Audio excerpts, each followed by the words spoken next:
திருச்சிட்டம்பலம்.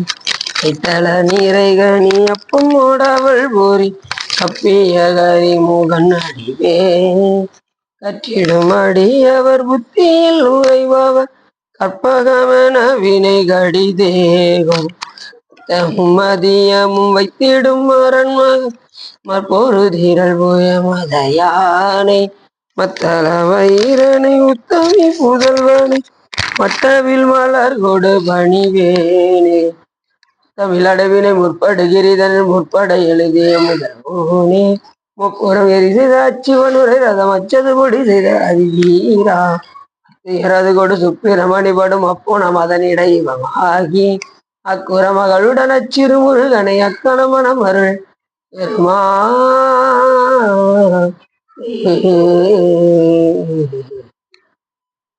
எந்தாயும் எனக்கருள் தந்தையும் நீ சிந்தா குணமானவை நீ திணையாள் கந்தா கதிர்வேலவனே உமையாள் மைந்தா குமரா மறைநாயகனே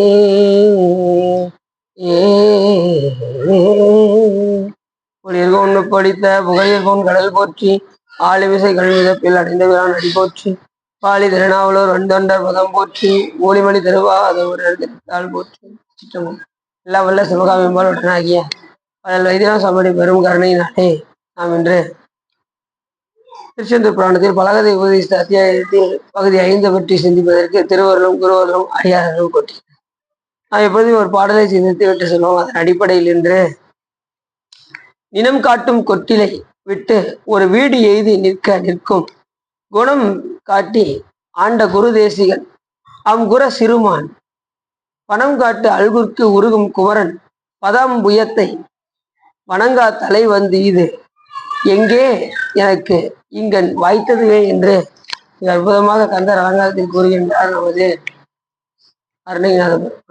என்ன சொல்ல வருகின்றார் என்று சொன்னால், முதல் எடுத்து இனம் காட்டும் கொட்டில் என்று இந்த பசு கட்டி போடுவதற்கு ஒன்று வச்சிருப்பாங்க. ஒரு கொட்டில கட்டி போடுவாங்க.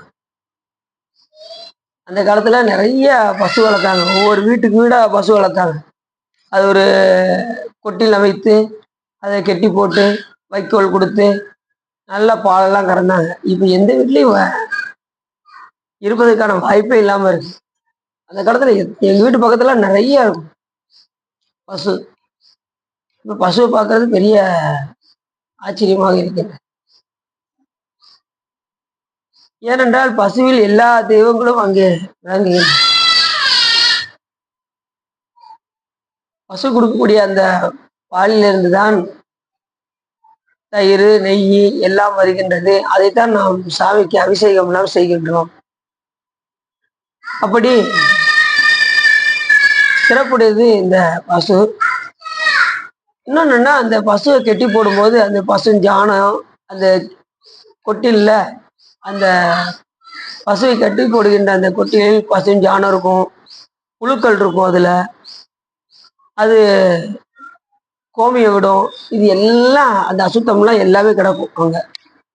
அதே போல இங்க உள்ள கொட்டில், எங்க நம்ம உடல் உள்ள கொட்டில், இங்கேயும் உள்ள புழு எல்லாமே கிடக்கு. உள்ள புழு இருக்கு, கண்ணில் பூளை இருக்கு, காதுல ஊளை இருக்கு, வாயில எச்சி இருக்கு, முன்னாடி மலை இருக்கு, ஜலம் இருக்கு, எல்லாமே இருக்கு. உடம்பெல்லாம் சுத்தமா இருக்கு. அப்படி ஒரு கொட்டில நம்ம இங்க இருக்கோம். இதை விட்டு எய்தி நிற்கும். எந்த இதை எய்தி நிற்கும்? வீடு எய்தி நிற்கும்.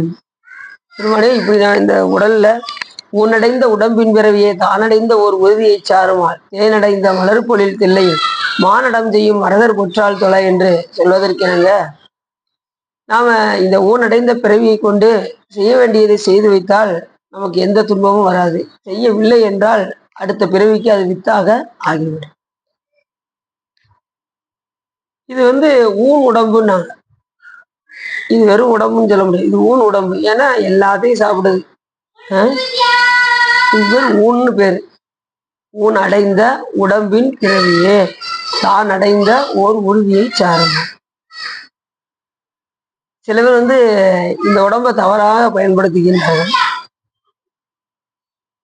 சாப்பிடாததெல்லாம் சாப்பிட்டு பிற உயிர்கள் எல்லாம் துன்புறுத்தி அதை ஆடை சாப்பிட்றேன், மாடை சாப்பிட்றேன், கோழியை சாப்பிட்றேன்னு சொல்லி இந்த உடம்பை வீணாக வளர்த்து பாவத்தை நிறையாக சேர்த்து யமனிடம் போய் தண்டனையை வாங்கி மறுபடி வந்து பிறக்கின்றார்கள்.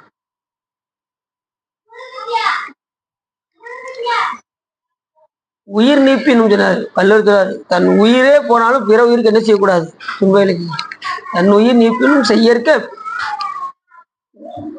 இன்னுயிர் நீக்கும் வினை அப்படின்னாரு.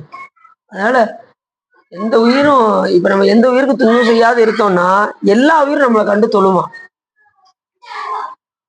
எந்த உயிரையும் வருத்தப்படாம யாருக்கு பெருமானே நம்ம சாமிகிட்ட வேண்டும் போது பெருமானே எந்த உயிருக்கும் தீங்கு இருக்கக்கூடாது, எந்த உயிருக்கும் துன்பம் வரக்கூடாது, எல்லா உயிர்களும் இன்புற்று இருக்கணும். அது சும்மா பேச்சளவுல இருக்கக்கூடாது, மனதளவுல இருந்ததுன்னா நாம நல்லா இருப்போம், நம்ம இன்பமா இருப்போம். பெருமானே எந்த உயிருக்கும் துன்பம் வரக்கூடாது பெருமானே அப்படிங்கிற உணர்வோடு வழிபாடு பண்ணணும். இவன் மட்டும் எப்படி வளர்ந்துட்டே போறான் அப்படின்னு சொல்லி என்ன செய்யக்கூடாது. நாம் அப்படி நினைச்சோம்னா நம்ம வீட்டுல அது நடக்கும். அதனால நம்ம பிறருடைய வளர்ச்சியை கண்டு பொறாமப்படக்கூடாது. எல்லா உயிருக்கும் இன்புற்று இருக்கணும்னு நினைக்கணும். பிற உயிர் துன்பப்பட்டா அது நம்ம உயிர் போல நினைக்கணும், நமக்கே ஆன மாதிரி நினைக்கணும். ஐயோ அந்த உயிர் இப்படி வேதனைப்படுதே, அது நமக்கு வர்ற மாதிரி இருக்கே. அந்த அளவுக்கு யார் ஒருத்தவங்க அழும்போது நம்ம கண்ணில இருந்து அழுகை வருகின்றதோ அவர்கள் தான் உண்மையான அடியார். பிறர் துன்பப்படும் போது நம்ம கண்ணில இருந்து கண்ணீர் வரணுமா, அவங்கதான் உண்மையான அடியார். பிறருக்கு துன்பப்படும் போது நான் சொன்னேன் அப்பயே கேட்டியா, நீ கேட்க மாட்டேன்னா இன்னைக்கு படு அப்படின்னு சில பேசுறாங்க. அந்த மாதிரி சிலர் வெளியில நல்லவங்க மாதிரி பேசுவாங்க, உள்ளுக்குள்ள பாத்தீங்கன்னா நிறைய உயிர் துன்பப்படட்டும்னு நினைப்பாங்க. அப்படியும் இருக்கு. வெளியில மட்டும் சொல்லிட்டா போதாது, உள்ளளவு இருந்தே வரணும். பெருமானே பெருமானே அந்த உயிருக்கு எந்த உயிருக்கு எந்த துன்பமும் வரக்கூடாது பெருமானே, எல்லா உயிரும் இன்புற்று நினைப்பதே அன்று வேறொன்றும் நினைந்தறியன் பராபரமே அப்படின்னாரு தாய்மான சுவாமி. எல்லா ஞானிகளும் எப்படி கேட்கறாங்க பாருங்க சாமி கிட்ட. கேட்டதுல ஒண்ணுதான், எல்லா உயிர்களும் இன்புற்று இருக்க வேண்டும். நாமளும் சாமி கிட்ட அதைத்தான் கேட்கும். எல்லா உயிர்களும் இன்புற்று குறைவில்லாது உயிர்கள் வாழ்கன்னாரு. மக்கள் வாழ்கன்னு சொன்னாரா? குறைவில்லாது உயிர்கள் வாழ்க. புல் பூண்டு எல்லாம் அதுலயும் வல்லார் சொல்றாரு, வாடிய உயிர் வாடும் போதெல்லாம் வாடி நினைங்கிறாரு. அப்ப புல்லு வாடும் போது கூட இவங்க மனம் வாடுது. அப்படி ஞானிகள்லாம் இருக்காங்க. அப்படி நம்ம பிற உயிர் துன்பப்படும் போது நம்ம கண்ணில் இருந்து கண்ணீர் வர வேண்டும். இந்த உயிருக்கு இப்படி துன்பம் வருதே, நம்மளால முடிஞ்ச அளவுக்கு அந்த உயிருடைய துன்பத்தை எந்த அளவுக்கு நீக்க முடியுமோ நீக்கி பார்க்கணும். நீக்க முடியலையா மனதளவுல சாமிகிட்ட வேண்டிக்கணும், பெருமானே எப்படியாவது அந்த உயிருடைய துன்பத்தை நீக்கி பெருமானே அப்படி சொல்லி சாமிகிட்ட வேண்டும். அது மாதிரி தர்மஞ்சியிலே அப்படிதான். முடியலையா வேண்டிக்கோங்க, பிற உயிர் மூலியமா கிடைக்கட்டும்னு சொல்லி வேண்டி. இதுதான் நம்மளுடைய கொள்கை. அடியார்கள்னா இப்படிதான் இருக்கணும். எந்த உயிருக்கும் தீங்கு நினைக்கவே கூடாது. எல்லா உயிரும் இன்புற்றிருக்க வேண்டும் என்றுதான் நம்ம நினைப்பு இருக்கணும். அப்படி வீடு எழுதி நிற்கும் இந்த உடம்பானது என்ன உடம்புனாரு? ஊன் உடம்பு. ஊன் உடம்பு போய் இந்த உடம்பு இருக்கும் போதே நாம் செய்ய வேண்டிய வேலையை செய்து வைக்க வேண்டும். ஊனடைந்த உடம்பின் பிறவியே தான் அடைந்த ஒரு பொருளை பற்றணும். இந்த உடம்பு எடுத்தாச்சுன்னா ஏதாவது ஒரு பொருளை போய் பற்றணும். இந்த உயிர் எதையாவது ஒண்ணு பற்றியேதான் நிற்கும். ஒண்ணு இறைவனை பற்றும், இல்லைன்னா உலகத்தை பற்றும். நம்ம உலகத்தை பற்றணுமா இறைவனை பற்றணுமா நாம தான் முடிவு பண்ணிக்கணும். உலகத்தை பற்றுனா துன்பம், இறைவனை பற்றுனா இன்பம். அப்ப நம்ம எதை சார்ந்து இருக்கணும்னு நீங்க பார்த்து, அப்ப இறைவனையே சார்ந்து இருக்க வேண்டும், அவனுடைய அடியாரோடைய சார்ந்து இருக்கும். இப்படியான வாங்க சார், இறைவனையே சார்ந்திருந்தால் நமக்கு இன்பம் உண்டாகும்.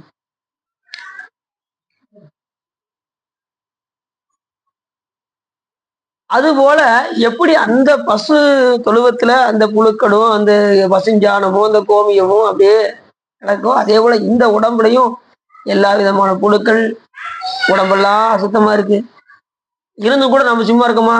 கண்ணாடிக்கு முன்னாடி போய் நின்று 1 மணி நேரம் சீவுறதும், நம்ம அழகை கண்டு நம்மளே வியப்புறுவதும், எல்லா வெறும் இறைவன் நல்லால எல்லாருமே அழகுதான். இல்லைன்னா யாரும் கண்ணாடி பார்ப்பாங்களா? எல்லாரும் இறைவன் நல்லாதான் படைச்சிருக்காரு. என்னை நன்றாக இறைவன் படைத்தனர், தன்னை நன்றாக தமிழ் செய்யுமாறேன்னு இருக்காரு. இவங்க என்னை நன்றாக இறைவன் படைத்திருக்கின்றார், என் அழகை காண அப்படின்னு நம்ம இவ்வளவுதான் சிவி சிங்காரிச்சு அழகு பார்த்தாலும் வயசு ஆக ஆக எல்லாம் மாறிடும். அதே கண்ணாடி தான் மறுபடியும் காட்டி கொடுக்கும். கருப்பா இருந்த முடி இப்படி வெண்மை ஆயிடுச்சு அப்படின்னு ஒரு முடி வெளுத்ததுக்கே ராஜ இதெல்லாம் விட்டுட்டு இதுக்கு போயிட்டாராம், கானகத்துக்கு போயிட்டாராம் தசரதன். கண்ணாடியில பார்த்துருக்காரு, ஒரு முடி இப்படி வெளுத்துருக்கு. ஆகா நம்ம இருக்கிறதுக்கு இனிமேல் லாய்க்கு கிடையாது, இனிமேல் தவம் செய்ய போகணும்னு சொல்லி அந்த எல்லாத்தையும் கொடுத்துட்டு அந்த ராஜா பதவியெல்லாம் பிள்ளைகள் பேர்ல எழுதி வச்சுட்டு அப்படியே கனகத்துக்கு கிளம்பிட்டாராம். நாமளும் அப்படிதான் இருக்கணும். ஒரு முடி வெளுத்திருந்தாலும் நாம எங்க போகணும்? தவம் செய்ய போகணும். வீட்டெல்லாம் விட்டுட்டு எல்லாத்துக்கும் அவங்களும் இதெல்லாம் செட்டில் பண்ணி வச்சுட்டு நம்ம எங்க போகணும்? போய் தவம் செய்ய போகணும். கிடைக்கிறத சாப்பிட்டுக்கிட்டு எங்கெங்க கிடைக்குதோ சாப்பிட்டுக்கிட்டு அங்கங்க தவம் செஞ்சுக்கிட்டே இருக்கணும். நாம அப்படி இருக்க முடியுமா? பிள்ளைய விட்டுட்டுலாம் எங்களால போக முடியாதுங்க. பிள்ளைய விட்டு போக முடியாது, புசலை விட்டு போக முடியாது. ஆனா அப்படி போகணும் நமக்கு நூல்ல சொல்லலை. நம்ம இல்லறத்துல இருந்துகிட்டே வழிபாடு செய்து கொண்டே இறைவனை வழிபாடு செய்யணும்னா எல்லா நூல்களும் சொல்லுது. அடிகள் சொல்றேன்னா பட்டினத்தாறு, அதாவது 2 வகையான இது இருக்கு. அந்த 40 வயசுல எல்லா பற்றும் ஒளிஞ்சிடணும். 40 வயசு ஆயிடுச்சுனாலே நம்ம இந்த உலகத்துல உள்ள பந்த எல்லாத்துலயும் நீங்கியே இருக்கணும். தாமரை இலையில தண்ணி ஊட்டாதவாறு இருக்கணும். இங்க 50 வயசானாலும் போக மாட்டேங்கி, 60 வயசானாலும் போக மாட்டேங்கி, அப்படியேதான் இருக்கு. அந்த அளவுக்கு நமக்கு உலகத்தின் மேல பற்றுதல், பிள்ளைகள் மேல பற்றுதல், சொந்த பந்தங்கள் மேல பற்றுதல், இப்படிதான் நம்ம எப்படி கடை தர முடியும் சொல்லுங்க பாப்போம். எல்லாரும் கூட இருக்கணும், ஆனா எண்ணம் முழுவதும் இறைவன் இருக்கணும். அவ்வளவுதான். தாமரை இலையில அதாவது எந்த நேரம்னாலும் தயாரா இருக்கணும். இறைவன் எப்பனாலும் கூப்பிடுவாரு, நாம எப்பா இந்த வந்துட்ட சாமி அப்படின்னு தயாரா இருக்கணும். இது மேல பற்று வச்சிருந்தா போக முடியாது. பற்று வச்சிருந்தா போக முடியுமா? இல்ல சாமி, இன்னும் நிறைய வேலைகள்லாம் எனக்கு இருக்கு, அதெல்லாம் முடிச்சுட்டு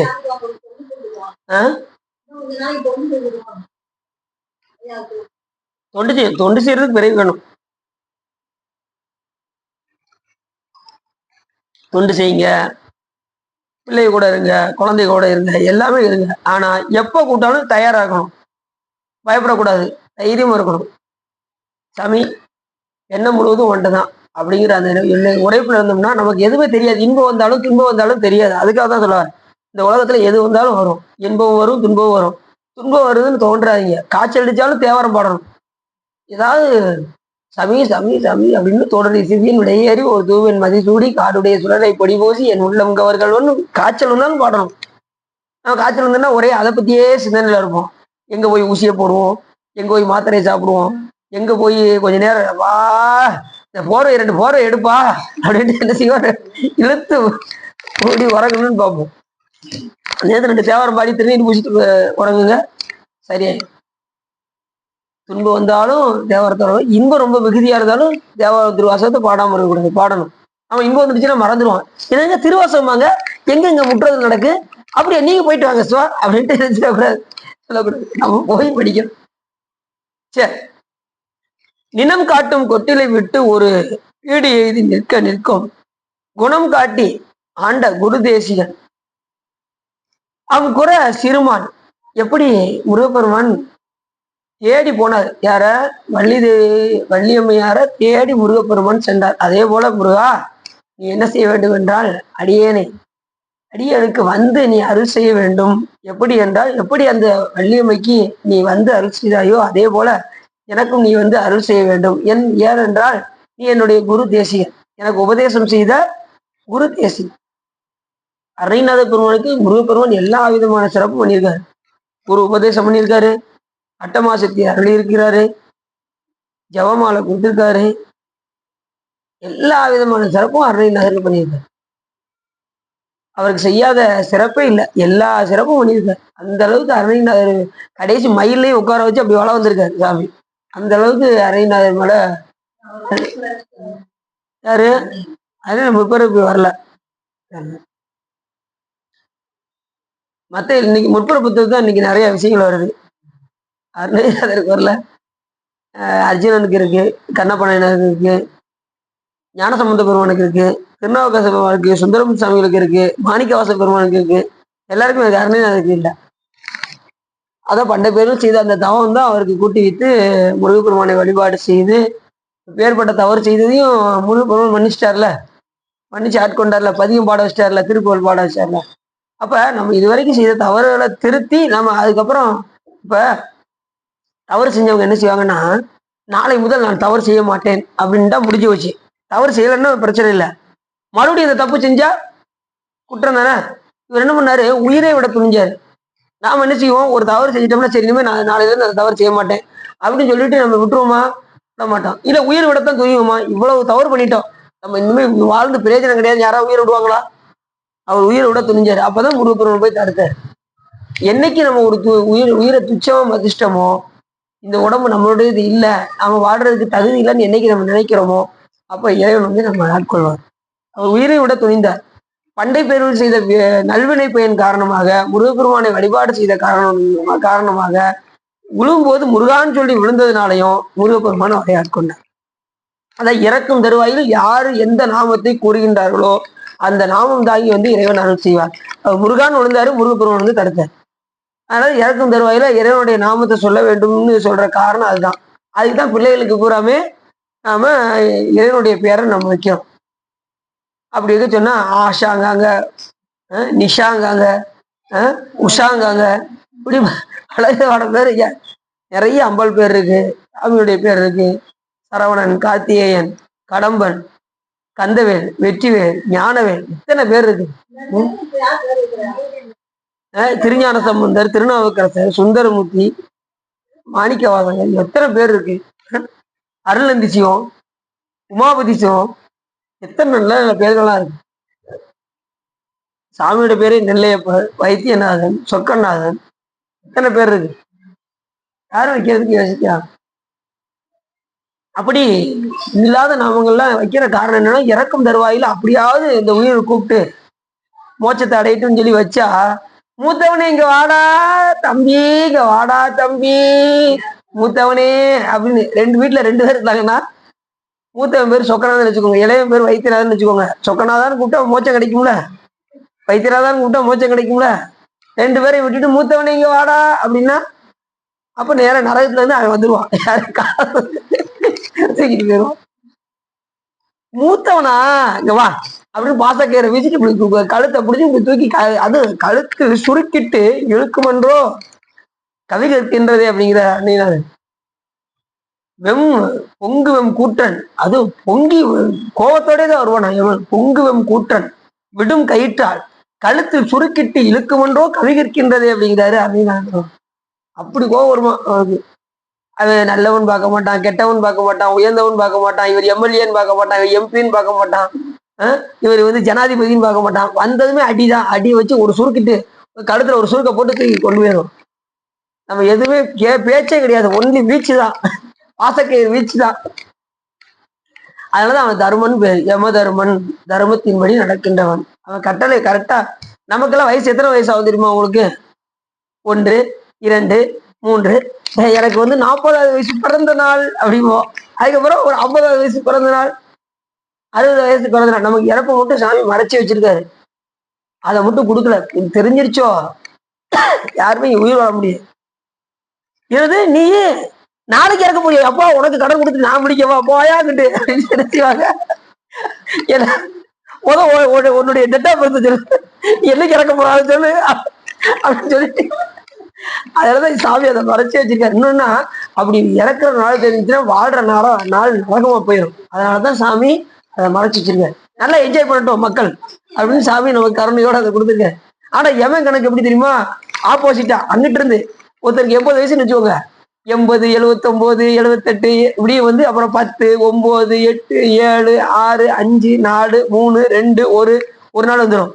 அப்புறம் 50 நிமிஷம் தான் இருக்கு, 20 நிமிஷம் தான் இருக்கு, 10 நிமிஷம் தான் இருக்கு, 1 நிமிஷம் தான் இருக்கு, தூக்கலாம் ஒரே தூக்கு, அவ்வளவுதான் முடிஞ்சு வச்சு. அவன் கணக்கு கூட மாறி வரும், நம்ம கணக்கு இப்படி போவோம், அவர் கணக்கு அப்படி. ஒரு செகண்ட் தாழ்த்த மாட்டான், அடுத்த நிமிஷமே உயிரை கொண்டு போய். அதுக்கு முன்னாடி செய்ய வேண்டிய வேலையை செஞ்சு வச்சா அவனுக்கு வேலை இருக்காதுல்ல. என்ன செய்யணும்? உனைத்தினம் தொழுதிலன் உனதியல் வினை உரைத்திலன் பல மலர்கொடு உனதடி இணை உற பணிந்திலன் ஒரு தவம் இலன் உனது அருள் மாறா உளத்துள் அன்பினர் உறைவிட மருகிலன் திருப்பொடுந்திகரம் வள வருகிலன் ஒப்பொடுங்குகள் துதி செய்ய விலையிலன் மலை போலே. இதெல்லாம் செஞ்சா கனைத்தடும்பகடது விடமிசை வரு கருத்த வெஞ்சின மரளித நுழையினர் கதித்தடந்தறி கயிறொடு கதை கொடு ஒரு போதே. அது வரமாட்டான். கருத்த வாகனத்துல கருத்த ஆடு வரமாட்டார். இல்லைன்னா வருவார். இதெல்லாம் செய்யறன்னா வருவார். மலர் கட்டி கொடுக்கலன்னா வருவாரு. திருக்கோயிலுக்கு வரணும்னா வருவாரு. அன்போடு சிகரவங்களாம் வரலன்னா வருவாரு.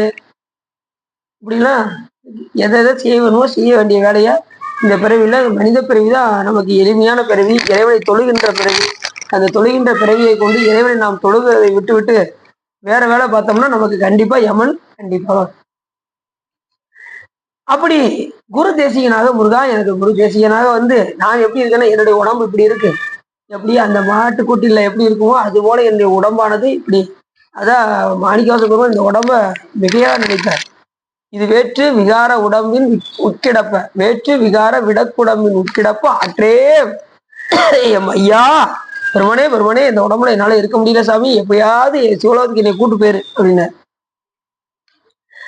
அதே போலதான் இங்க குரு தேசிகன் அங்குர சிறுமான் எப்படி அங்க வள்ளியம்மையை தேடி சென்று நீ ஆட்கொண்டாயோ அதே போன்று மனம் காட்டு அழுகுற்கு உருகும் குருபரன் எப்படி வள்ளிக்கு உருகுகின்றாயோ அதே போல அடியருக்கும் வந்து அருள் செய்ய பாதாம் புயத்தை வணங்கா தலை. அப்படிப்பட்ட முருகப்பெருமானுடைய திருவடியை வணங்காத தலை இருந்தும் பயன், செவியிருந்தும் பயனில்லை. செவியிருந்து இறைவனுடைய புகழை கேட்கலன்னா பயன் இல்லாம போயிடும். கண்ணு இருந்து அவனை காணலைன்னா பயன் இல்லாம போயிடும். கையிருந்து 2 கைகளால் கூப்பி தொழன்னா பயன் இல்லாம போயிடும். காலையிலிருந்து இறைவன் கோயில் வரலைன்னா பாலாகும். அப்படி இந்த அங்கங்களை எல்லாம் அவனுக்காக நாம் பயன்படுத்த வேண்டும் என்று வணங்காத தலை வந்து இங்கே எனக்கு இங்கன் வாய்த்ததுவே பெருமானே, எனக்கு நல்ல பிறவி எனக்கு வாய்த்திருக்கு. இந்த பிறவியை கொண்டு நான் என்ன செய்ய வேண்டும்? உன்னை வழிபாடு செய்து இந்த உடம்பை விட்டு நீங்கி உன்னுடைய திருவடிக்கு வந்து வர வேண்டுமே பெருமானே. ஆகையினால எப்படி நீ வள்ளிக்கு அருள் செய்தாயோ அதே போல அடியனுக்கு வந்து அருள் செய்ய வேண்டும் என்று இந்த பாட்டுல கேட்கிறேன். இது அற்புதமாக கந்தர் அலங்காரத்தை சொல்றேன். சரி, இப்ப நம்ம வந்து கதைக்குள்ள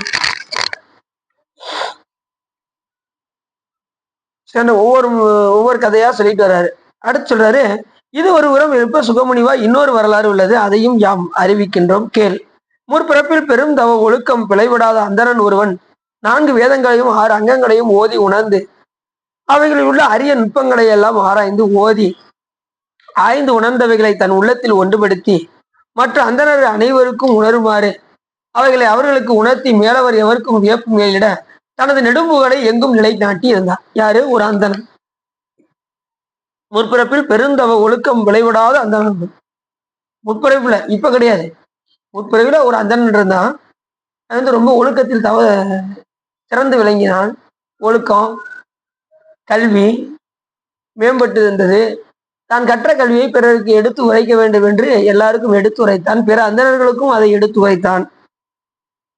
அதனுடைய நுட்பங்களை எல்லாம் எப்பயுமே நம்ம படிச்சா நம்மளோட போயிடக்கூடாது. படிச்ச விஷயங்களை மற்றவங்களுக்கு சொல்லிட்டு போவோம். பாரியா திருவாசகத்தை அப்படி உட்காந்து படிக்கணும்ப்பா, நம்ம தனியா உட்காந்து படிக்கணும்ப்பா, யாருக்கும் தெரியக்கூடாது, நம்ம மட்டும் படிச்சு நம்ம சாமி திருவடி போயிடணும் அப்படின்னு மட்டும் தயவு செய்து என்ன செய்யக்கூடாது. வாங்க வாங்க நம்மளும் படிப்போம், வாங்க எல்லாரும் வாங்க அப்படின்னு எல்லாத்தையும் அரவணைச்சு படிக்கணும். குற்றவாளி பண்றது சொற்பொழி கேட்கற நம்ம மட்டும் வந்துடக்கூடாது, பக்கத்து வீட்டுக்காரங்களையும் கூப்பிட்டு வரணும். வாங்க நீங்க ரெண்டு கேளுங்க அப்படின்னு அவங்களையும் கூப்பிட்டு வரணும். சிறப்பு தானே? முதல்ல நம்ம வரணும், அதை முதல் சொல்லிடணும்ல, முதல்ல நம்ம வரணும். அது சொல்றாங்களா? சரி, முடிஞ்சாலும் சொல்லி பார்க்கணும், இல்லைன்னா ஒன்றும் பிரச்சனை. அந்த கூட்டு வந்தா சிறப்பு, மற்றவங்களையும் கூட்டு வந்து கேட்க வைக்கிறது சிறப்பு. அவங்க ஏதாவது ஒரு நிகழ்ச்சியில மாறிடுவாங்க. ஏதாவது ஒரு உயிர் எங்கேயாவது மாறி கண்டிப்பா மாறும். இப்படி பல நிகழ்வுகள்லாம் உண்டு. அப்படி சொற்பொழிவு வந்து ஏதாவது ஒன்று வந்து நம்மளை மாத்திரும். அடியனுக்கு ஆரம்பத்துல வந்து பாத்தீங்கன்னா வாரியாசாமி சொற்பொழிவு அடியன்னு கேட்பேன். அதுல நிறைய அடியனை மாத்திருக்கு. ஆரம்பத்துல முருகன் வழிபாடு செய்யும் போது நிறைய மாற்றங்கள், அடியனுக்கும் அவர் மாதிரி பேசணுங்கிற அந்த ஆர்வம் எல்லாமே வந்தது. எவ்வளவு படிச்சு சொல்றாரு, இவ்வளவு விஷயம் நம்மளால இன்னைக்கு படிக்க போறோம், எப்படி சொல்ல போறோம். சரி, அவர் அளவுக்கு முடியலனாலும் நம்மளால இயன்றத அவரு அவர் சொன்ன ஆரம்பத்துல அவர் சொன்ன கருத்தை தான், தான் கற்ற கல்வியை பிறருக்கு எடுத்துரைக்க வேண்டும், ஏன்னா இருந்தும் பயனில்லை அப்படின்னாரு. அதை அப்ப கேட்ச் பண்ணி வச்சுக்கிட்டேன். அதுக்கப்புறம் எப்படியாவது சொற்பொழி பண்ணணுங்கிற அந்த ஆர்வம் வந்து சொல்ல ஆரம்பிச்சு. அதுக்கப்புறம் பல பேருடைய சொற்பொழிவுலாம் கேட்டு சிவப்புடைய சொற்பொழிவு, அப்புறம் நம்ம குளித்தலை ராமலிங்க சொற்பொழிவுலாம் கேட்க கேட்க ரொம்ப ஆர்வம் வந்து பேசணுங்கிற அந்த ஒரு ஆர்வம் வந்தது. அதுக்கப்புறம் இறைவனுடைய திருவருள் கூட்டி வைத்தது. பேசுவதற்காக இறைவன் நம்மையும் ஒரு பொருளாக மதித்து ஐசிவிகை ஏற்றி வைத்து அம்மை எனக்கு அருளியவாறு ஆர்பெறுவார் அச்சோவை என்று சொல்வதற்கெனங்க அரியன் பண்ண வச்சுட்டாரு. அது கூட ஆரம்பத்துல ஒரு சொற்பொழி பண்ணிட்டு விட்டுருவோம் தான் நினைச்சேன். எத்தனையோ உயிர்கள் மாறுவதை பார்த்துதான் சரி தொடர்ந்து இதை பண்ணுவோம் அப்படின்ட்டு சாமி திருவர்களால அதை பண்ணுவதற்கான வாய்ப்பையும் இறைவன் வழங்கினார். அப்படி அந்தரன் வந்து தான் உணர்ந்த அந்த அரிய நுட்பங்களை எல்லாம் ஆராய்ந்து ஓதி ஆய்ந்து உணர்ந்தவைகளை எல்லாம் உள்ளத்தில் ஒன்றுபடுத்தி மற்ற அந்தரர்களுக்கும் அதை எடுத்து வைத்தான். அவங்களாம் என்ன கற்பாங்க அப்படின்னா வேதங்களை கற்பார்கள். அந்தரங்கள்லாம் வேதங்களை கற்பாங்க. அது பிறருக்கு என்ன செய்வாங்க, எடுத்து சொல்லுவாங்க. ரிக் வேதத்துல எப்படி இருக்கு, யசுர் வேதத்துல எப்படி இருக்கு, சாம வேதத்துல எப்படி இருக்கு, அதர்வண வேதத்துல எப்படி இருக்கு, இது இப்படி இப்படின்னு ஒருத்தருக்கு ஒருத்தர் பரிமாறிக்கொண்டு அந்த அந்தணர்கள் எல்லாம் இதை ஓதினால் இறைவன் மிகுந்த மகிழ்ச்சி அடைவார், வேதத்துல இந்த இடம் வந்து ரொம்ப சிறப்பானது அப்படின்னு அவங்களுக்குள்ள ஆராய்ந்து தெளிந்து பிற அந்தணர்களுக்கெல்லாம் அதை எடுத்து உரைப்போம். அப்படி இப்ப நாமளும் கற்ற கல்வியை பிறருக்கு என்ன செய்யணும், எடுத்து உரைக்கணும். திருச்செந்தூர் புராணமா இன்னைக்கு இது கேட்டு வந்திருக்கேன் அப்படின்னு சொல்லி வீட்டுல போய் நம்ம வீட்டு பிள்ளைகளுக்கு சொல்ல, நம்ம கணவரிடம் போய் சொல்ல, இந்த மாதிரி நம்ம கேட்டது மட்டும் இல்லாம பிறருக்கு போய் எடுத்து சொல்லணும். கேட்காத ஆளுக்கு சொல்லக்கூடாது, கேட்கறவங்களுக்கு சொல்லணும் கண்டிப்பா. சில பார்த்தீங்கன்னா நம்ம சொல்லிக்கிட்டே இருப்போம், அவங்க நீங்க பேசிக்கிட்டே இருக்க நான் கொஞ்சம் உறங்கணும் அப்படின்ட்டு முறையின்றாங்கன்னு வச்சுக்கோங்க. அப்படி யாருக்கெல்லாம் சொல்லக்கூடாது. நல்ல ஆர்வத்தோடு அவங்களே விருப்பத்தோடு அதாவது இப்ப அதான் சொல்லிட்டு இருக்கேன், தூங்குற ஆளுக்கு சொல்லக்கூடாதுன்னு சொல்லிட்டேன். தூங்குற ஆளுக்கு சொல்ல ஆர்வத்தோடு கேட்கறவங்களுக்கு நம்ம கண்டிப்பா சொல்லணும். தூங்குறவங்களுக்கு சொல்லக்கூடாது. அவங்களுக்கு என்ன சொன்னாலும் அவங்க உணரவே மாட்டாங்க. நீங்க சொல்லுங்க சொல்லுங்க அப்படின்னு வச்சுக்கோங்க, அவங்க சொல்லக்கூடாது. ஏன்னா அந்த உறங்கலாம்னு வச்சுக்கோங்களேன், அவங்களுக்கு ஆர்வம் இல்லைன்னு அர்த்தம். உறங்கிட்டே கேட்டாங்கன்னா அவங்களுக்கு ஆர்வம் இல்லைன்னு அர்த்தம். உறங்குறவங்க கண்ணு முழிச்சுட்டாலும் இருக்கு. நாங்க இது விக்ரமசிங்கபுரத்துல இருந்து ஒரு ஐயா வருவாங்க, வந்து நாங்க விடிய விடிய பேசுவோம். உட்காந்து சாமி பத்தி அதை சொல்லிக்கிட்டே இருப்பாங்க. பக்கத்துல ஒரு அடியாரு, அது யாருன்னு சொல்ல மாட்டேன், ஆனா அவங்க வந்து ரொம்ப சிறப்பான அடியாரு. அவங்க கேட்கறது தண்ணி பார்த்தா தண்ணி இல்லை, தண்ணி முகக்கழுவுறது தண்ணி இல்லை, எச்சி அப்படி வச்சு வச்சு வச்சு அப்படி தொடச்சிக்கிட்டே விடிய விடிய அப்படி அவ்வளவு ஆர்வமா கேட்டாங்க பாத்துக்கோங்க. அப்படி இருக்கணும். இறைவனுடைய புகழை கேட்கறதுக்கு அந்த அளவுக்கு ஆர்வம் இருக்கும்.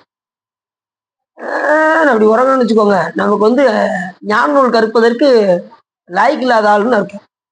ஞான நூல் பேசும்போது சிந்தனை எங்கேயாவது போயிருச்சுன்னா நமக்கு லாய்க்கு இல்லாத ஆளுன்னு அர்த்தம். அருணோய் புனியாளன் ஆராய்ச்சி சின்னத்தைன்னு சொல்லி ஒரு 7 வகையான இதை சொல்றாரு. யார் யாரெல்லாம் ஞான நூல்கள் கற்பதற்கு லாய்க்கு இல்லாதவர்கள் அப்படின்னு ஒரு நூல் இருக்கு. நான் அதை படிச்சுட்டு அடுத்து வந்து உங்களுக்கு சொல்றேன். யார் யாரு தகுதியுடையவர்கள், யார் யாரு தகுதி இல்லாதவர்கள் கணக்கு இருக்கு. புஸ்தகத்தை படிச்சுக்கிட்டு இருக்கும் போதே உறக்கம் வந்துச்சுன்னா அவங்க ஞான நூல் கற்பதற்கு லாய்க்கு இல்லாதவர்கள்னு அர்த்தம். இது அவங்களுக்கு. அதனால நல்லா தெளிவா இருந்து படிக்கணும். மனதை ஒருமைப்படுத்தி படிக்கணும். சிந்தனை எங்கேயோ வச்சுட்டு படிச்சோம்னா என்ன படிச்சோடே தெரியாது. மறுபடியும் முதர்ந்து வருவோமா, நீங்க படிச்சுட்டு இருக்கும்போது மறுபடியும் சிந்தனை எங்கேயோ போகும், அப்புறம் மறுபடியும் முதர்ந்து வரணும், புரியாவே போயிடும். படிச்சாலும் தெளிவா படிக்கணும். சரி, அதான் கற்க கசடர கற்பவை கற்றபின் நிற்க அதற்கு தக. நல்லா கற்கணும், கற்பவை நிற்க. ரெண்டாவது படிச்சதோ விட்டுறக்கூடாது, அது மட்டும் நடக்கணும். அதுதான் ரொம்ப முக்கியம். சரி, அப்படி உணருமாறு அவர்களுக்கு உணர்த்தி மேலவர் எவருக்கும் வியப்பு மேலிட நெடும் புகழை நிலைநாட்டி ரொம்ப காலம் அத முற்பறையில நெடும் புகழை பெற்றான். பிற அந்தணர்களுக்கெல்லாம் அதை எடுத்து சொல்லி பெரிய புகழை பெற்றான் அந்த அந்தணன். அப்படிப்பட்ட அந்த அந்தணன் எப்படிப்பட்டவன்னா, வைதிகமும் சைவமும் வைணவமும் வாமமும் புகழுடைய மேலவர்கள் புகழும் சௌரவமும் உயர்ந்த காணாபத்தியமும் என 6ஆக பகுத்து விளக்கப்படுத்தும் தகுதியுடைய சமய பேதங்கள் அனைத்தையும் தான் உணர்ந்தும் அயலவருக்கு எடுத்து அறிவித்தும் ஒப்பானவர் தன் முன் ஒருவர் இல்லாமல் புகழாகிய ஒளியுடன் இந்நில உலகில் இனிது நெடுநாள் இருந்தான். எப்படின்னா முதல்ல என்ன சைவம் சிறப்பித்து சொல்லப்படும் வைதிகமும் சைவமும் அந்த 6 இதையும் 6 அங்கங்களையும் பிரிச்சு எல்லாருக்கும் சொல்றாங்க. முக்கியமா அவங்க வந்து ஏகான்மைவாதியுமாங்க. அந்த 6 கடவுள் உண்மைன்னு சொல்லி விநாயகப் பெருமான், முருகப்பெருமான், முருகப்பெருமானுக்கு வந்து கௌமாரம் என்றும், விநாயகப் பெருமானுக்கு காணாபத்தியம் என்றும், சக்தி வழிபாடுக்கு வந்து வாமம் என்றும், சிவபெருமானை வழிபாடு பண்ணுவதற்கு சைவம் என்றும், சூரியனை வழிபாடு செய்வதற்கு சௌரம் என்றும், திருமாலை வழிபாடு செய்வதற்கு வைஷ்ணவம் என்றும். எது வெண்ணி செய்தா? சரி சரி.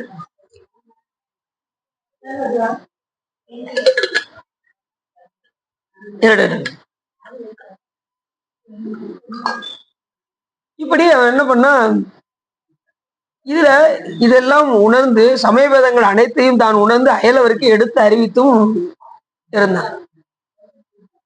இதுல எது சிறப்புடையது அப்படின்னா சைவம் சிறப்புடையது.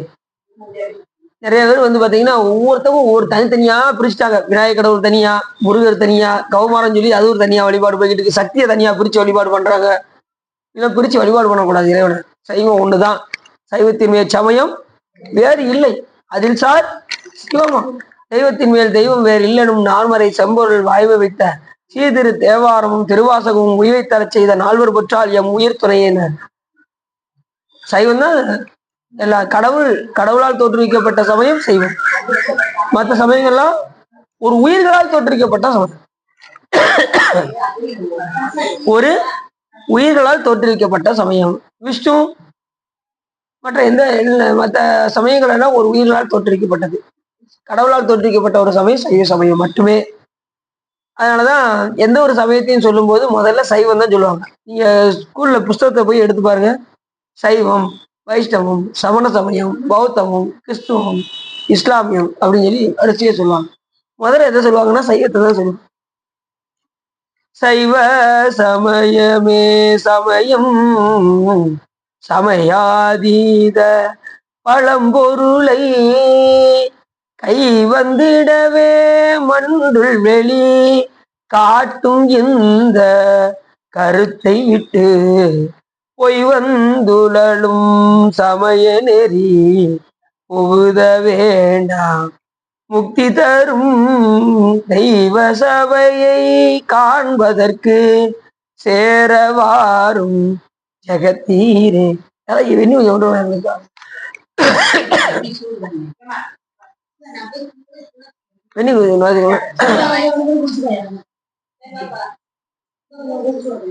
வெண்ணியாசா அப்படி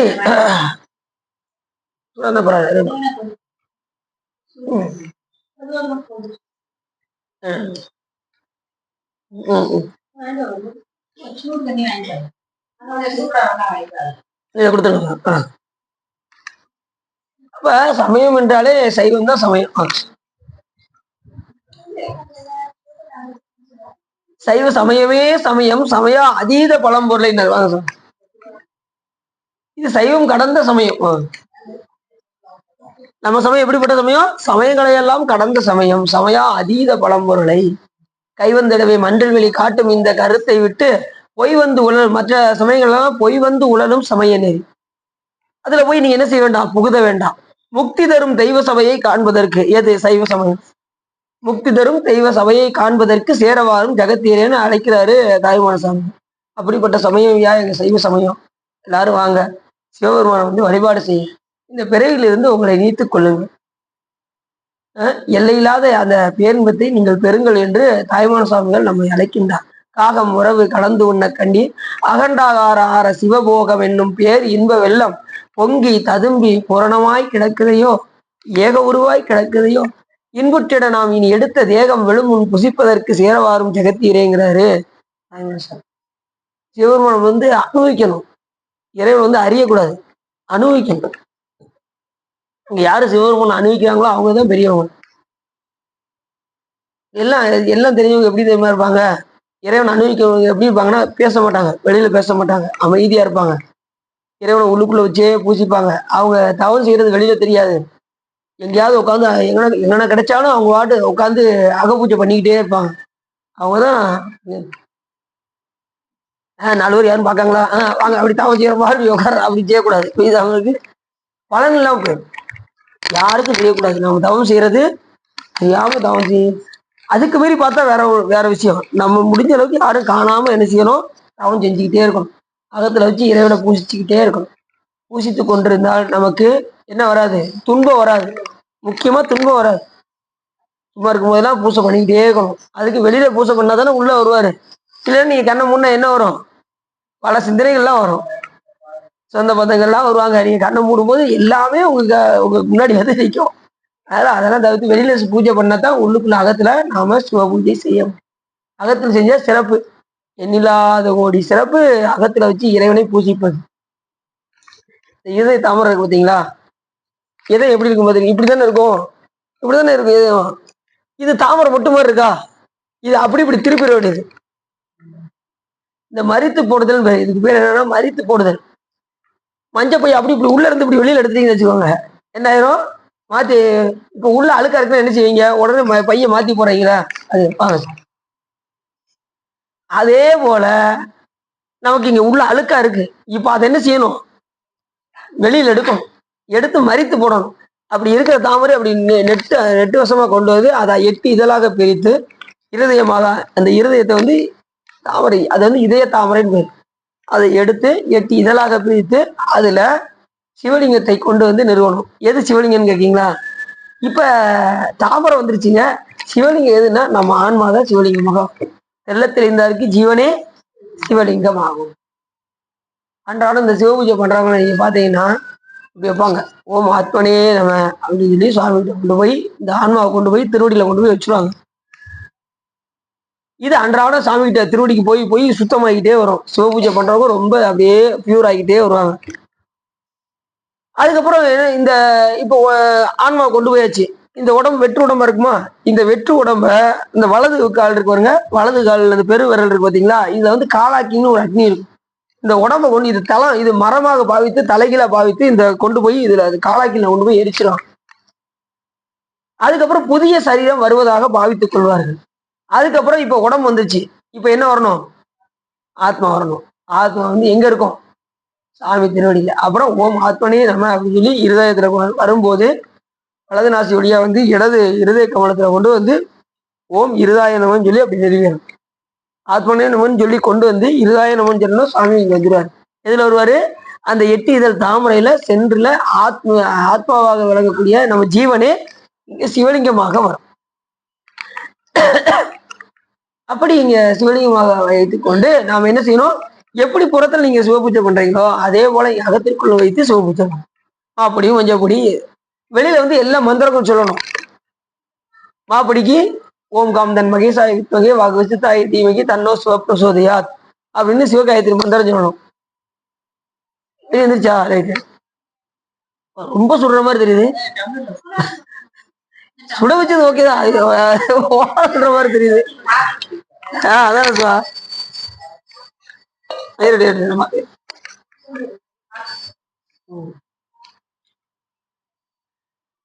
அப்ப நம்ம எப்படி கொண்டு வரணும் அப்படின்னா, இப்ப வெளியில வந்து இப்ப பொடிகளுக்கு பூராமே சிவகாயத்ரி மந்திரம். ஓம் கம் தன் மகேஸ்தாய் வித்மகே வாகுச்சி தாய் தீமி தன்னோ சிவப்பிரசோதியாத். பாலுக்கு வந்து ஓம் இருதாய நம, தயிருக்கு வந்து ஓம் சிரசாய நம, நெய்க்கு வந்து ஓம் சிகாய நம, இது தேனுக்கு வந்து ஓம் அஸ்திராய நம, ஓம் கவசாய நம, சந்தனத்துக்கு வந்து ஓம் அஸ்திராய நம. இப்படி ஒவ்வொன்றுக்கும் ஒரு மந்திரம் இருக்கு. வெளியில ஊர மந்திரம் சொல்லணும். ஆனா உள்ளுக்குள்ள எதுவுமே சொல்ல வேண்டிய தேவையில்லை. ஏன்னா எல்லாமே அங்க உள்ள பியூரா தான் இருக்கும். அதனால அப்படியே நீங்க எடுத்து எடுத்து அபிஷேகம் பண்ண வேண்டியது. எங்க உள்ளுக்குள்ள சும்மா அப்படி உட்காந்து சாமியா அன்றாடம் நீங்க வெளியில புறத்துல பண்ணதான் அகத்துக்குள்ள வருவார் சாமி. அன்றாடம் நீங்க பண்ற பூஜையை அப்படியே உள்ளுக்குள்ள கொண்டு வந்து பண்ணிக்கிட்டே இருக்க உங்க ஆன்மாவானது சுத்தமாகிக்கிட்டே வரும். ஆத்ம சுத்தி அடையும். ஆத்ம சுத்தி அடைஞ்சிச்சுன்னா ஆன்ம லாபத்தை பெறும். ஆன்ம லாபம் வந்து விட்டது என்றால் இது சிவ தரிசனத்தை பெறும். சிவ தரிசனத்தை பெற்று விட்டால் சிவபோகம் விளையும். புரிஞ்சுச்சா? இந்த உயிர்களுக்கு சிவபோகம் தானே கடைசி வேணும். வேற தோணுமா? எனக்கு உலக போகம் தாங்க வேணும் அப்படின்னா அதுக்கு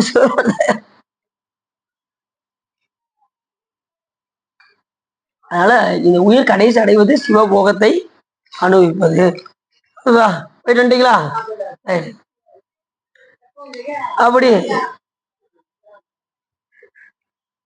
சைவம், சித்தாந்தம், வைஷ்ணவம், வாமம், காணாபத்தியம், கௌமாரம் போன்ற 60 சமயங்களை எல்லாம் கற்று உணர்ந்து தேர்ந்து அந்த அந்தணன் என்ன பண்ணா பிறருக்கு எடுத்து உரைத்தான். அயலவருக்கு எடுத்து அறிவித்து ஒப்பானதுனால இந்த நில உலகில நெடுநாள் இருந்தான். அந்த அந்தணன் நெடுநாளாக வாழ்ந்தான். தான் கற்ற வித்தைகளை எல்லாம் மற்றவர்களுக்கு எடுத்து உரைத்து நெடுநாள் வாழ்ந்திருந்தான். 1000 தலை அனந்தன் தங்கும் நில உலகில் மறையவன் அவ்வாறு வாழ்ந்து பிறப்பில் அவனை அறியாது செய்த பாவத்தால் தனிப்பெரும் அறிவு வர வர தளர்ந்து மோசமான பாவம் முதிர்ந்து சிறந்த அன்னை, தந்தை, குரு, சிவன், பிரம்மன், திருமால், அந்தணர்கள், மாபெரும் தெய்வ சார்புடைய மந்திரங்கள், புனித நதிகள், அருமை தவம், தர்மம், வைதிக நூல்கள், பொய்மை இல்லாத வேத வேள்விகள், அருந்ததி போலும் கற்புடைய அறிவையர், இப்படி எல்லா சிறப்போடுமே இருந்தான். அதாவது புண்ணிய நதியில நீராட, தர்மம் செய்ய, வைதிக நூல் கற்க, இப்படி போன்ற அருந்தவங்களை எல்லாம் புரிந்து நெடுநாள் இருந்தான். நீண்டு பலகாலம் இருந்து இங்கே உலகறியுமாறு அந்த அந்தணன் விளங்கி தோன்றினான். யாரு? அந்த அந்தணன். புண்ணிய பாவ இயல்புகளை அனுபவம் கொண்டு உணராமல் பிறப்பாகிய பெரும் பாரத்தை சுமந்து பலகாலம் வரை தீய செயல்களில் தானே மிகுதிப்பட இருந்து இப்ப நல்வினைக்கு தகுந்த மாதிரி 2 நாள் இருந்தான். அவன் செய்கின்ற தீவினை பயன் காரணமாக, அதுதான் நம்ம சொல்றோம், எப்பயுமே நல்வினைக்குரிய பயன் அது நல்வினை தந்துடும். தீவினை ஒண்ணு செஞ்சு வச்சிருப்போம்ல, அதுக்குரிய பயனும் அது கண்டிப்பா தந்தே ஆகும். இல்லைங்க, நான் 100 தீவினை பண்ணியிருக்கேன், நான் 1000 நன்மை செஞ்சிருக்கேன், அந்த 1000 நன்மை இந்த 100 தீமையை அடிச்சிடாதாங்க அப்படின்னா கண்டிப்பா போக்க இதுக்குரிய பயனை அனுபவிச்சே ஆகணும். அதே மாதிரி தீவினைக்குரிய பயனையும், அதாவது தீமை செய்வதற்கு நம்ம ரொம்ப பயப்படணும், அஞ்சணும். இப்ப புண்ணியம் மிகுதியா இருந்துச்சுன்னு வச்சுக்கோங்க, அதுக்குரிய உலகத்துல போய் அனுபவிச்சுட்டு வரும். அனுபவிச்சுட்டு இங்கதான் வந்தாகணும். தீவினை செஞ்சிருந்தாலும் அதுக்குரிய உலகத்துல நரகத்துல போய் அனுபவிச்சுட்டு மறுபடியும் இங்க வந்துதான் ஆகணும். அருளினால் உரைத்த நூலின் வழி வழி அதன்பம் செய்யின். சிவஞான சித்தியார். அருளினால் உரைத்த நூலின் வழி வழி அதன்பம் செய்யின் இருளாம் நிறைய துன்பத்து இட்டு இரும் பாவம் தீர்ப்பன். ரொம்ப பாவம் செஞ்சவங்கள சாமி இரும் பாவம் எங்க கொண்டு போவாரா? நரகலோகத்துல கொண்டு போய் வச்சு அதுக்கு தகுந்த மாதிரி இந்த உடம்பை கொடுத்து, யாதனா சரீரம் என்கின்ற உடம்பை கொடுத்து, ஏன்னா அவன் கொடுக்குற அடியை தாங்கணும்ல, அதுக்கு தகுந்த மாதிரி உடம்பு வேணும்ல, பாடி வேணும்ல. நிலச்செடிகளை பொறிச்சு எடுக்கணும்னா அதுக்கு தகுந்த மாதிரி உடம்பு வேணும். மாட்டை வச்சு முட்டை விடணும்னா அதுக்கு தகுந்த மாதிரி உடம்பு வேணும். நெருப்புல இடணும்னா அதுக்கு தகுந்த மாதிரி உடம்பு வேணும். நெருப்புல எரிஞ்சாலும் உயிர் அழியாது, அப்படியே தான் இருக்கும். நரகம்னு இருக்கு, எல்லா நூல்களும் சொல்லுது நரகம் கண்டிப்பா.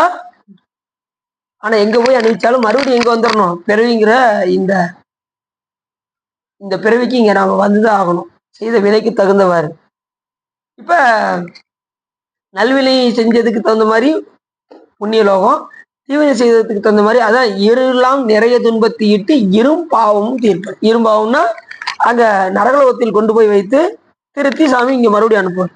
அதுக்கப்புறம் அவன் செஞ்ச புண்ணியத்துக்கு தகுந்தவாறு பொருளெல்லாம் போகத்தே வைத்து புண்ணியமும் தீர்ப்பன் எங்க சொர்க்கலோகத்துல கொண்டு போய் வச்சு அதுக்குரிய பயனாகிய இன்பத்தை அனுபவித்து விட்டு மறுபடியும் எங்க வரணும்?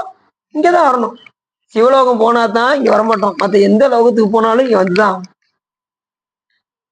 இருளாம் நிறைய துன்பத்திட்டு இரும்பாவும் தீர்ப்பன் பொருளாம் போகத்தை வைத்து புண்ணியமும் தீர்ப்பன் மருளாம் மலங்கள் தீர்க்கும் மருந்தும் இவை வைத்தியநாதன். கடைசி இந்த மலங்களை யார் நீக்க முடியும்னா வைத்தியநாதன் தான் நீக்கும். மருத்துவராக நமக்கு மருந்து என்ன தெரியுமா உங்களுக்கு?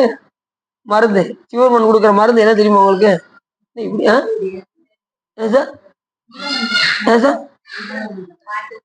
நம்ம இந்த வழிபாடு பண்றோம்ல, பூசை வழிபாடு, திருப்பணி செய்தல், திருமுறைகள் பாடுதல், இதுதான் மருந்து. இதை கொடுத்துதான் நம்மள என்ன செய்யறாரு? பியூர் பண்ணிக்கிட்டே இருக்காரு. எப்படி மருந்து மாத்திரை கொடுத்து நோய் குணமாகுதோ அதே போல நமக்கு வெளி உலகத்துக்கு செல்லாம நம்மளுடைய மனத்தை அடக்கி இங்க திருமுறைகள் பாடுவதும் திருப்பணிகள் செய்வதும் இப்படி வழிபாடுகள் செய்ய செய்ய செய்ய எதுவும் மறந்துடும் நமக்கு? உலகம் மறந்து.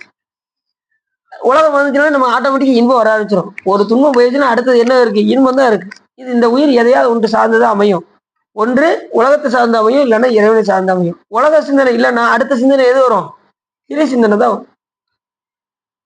அப்ப இந்த மலங்கள் தீர்க்கும் மருந்தும் இவை வைத்திய நாதன். சாமி மருந்தாவும் இருக்காரு, மருத்துவனாகவும் இருக்காரு.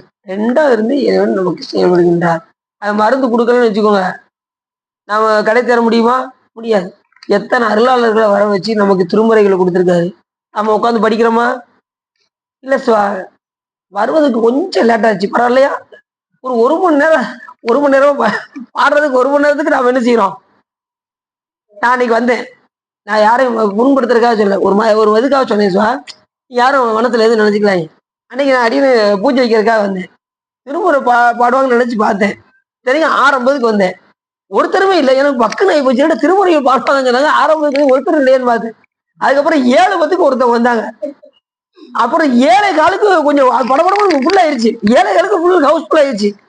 7:15 வந்து 7:30 மணிக்கு காவன் தான் பாடுறாங்க. அப்படி பாடக்கூடாது, 1 மணி நேரமா பாடணும். சரியா சார்? ஒரு 6:30 வந்து 7:30 வரைக்கும் கூட பாடலாம். எது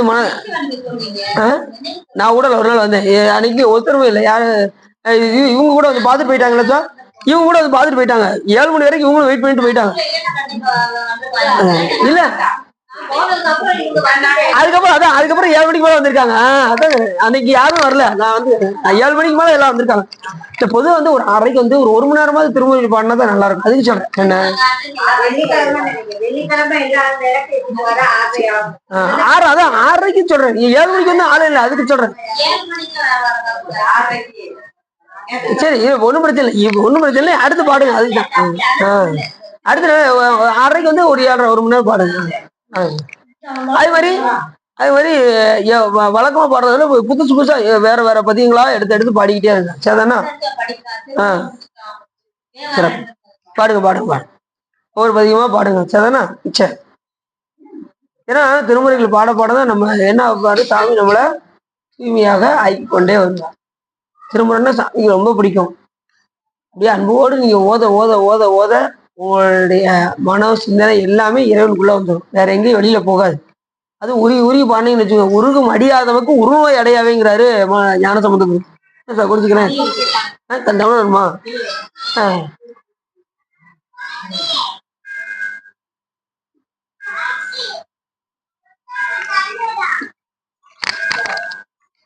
உருகி வழிபடும் அடியவர் தமக்கு ஒரு நோய் அடையாது. ஞானசம்பந்த குரு உருகி வழிபாடு செய்யும். அது மாதிரி திருமுறை பாடும்போது மனம் ஒன்றி திருமுறை பாடணும். திருமுறை பாடிக்கிட்டே வீட்டுக்கு சிந்தனைக்கு போயிடக்கூடாது. 1 மணி நேரம் தான் இருக்கு, வீட்டுல வேற பாலை வேற கொதிக்க வச்ச நான் தெரியல அப்படிங்கிற அந்த சிந்தனை இல்லாம இங்க வந்தாச்சுன்னா மனம் முழுவதும் அந்த திருமுறைகளுக்குள்ளே மட்டுமே இருக்கும், வேற எதுலையும் போகும். சரி, இல்லை இப்ப வாரத்துல நம்ம 2 நாள் தான் வச்சிருக்கோம்.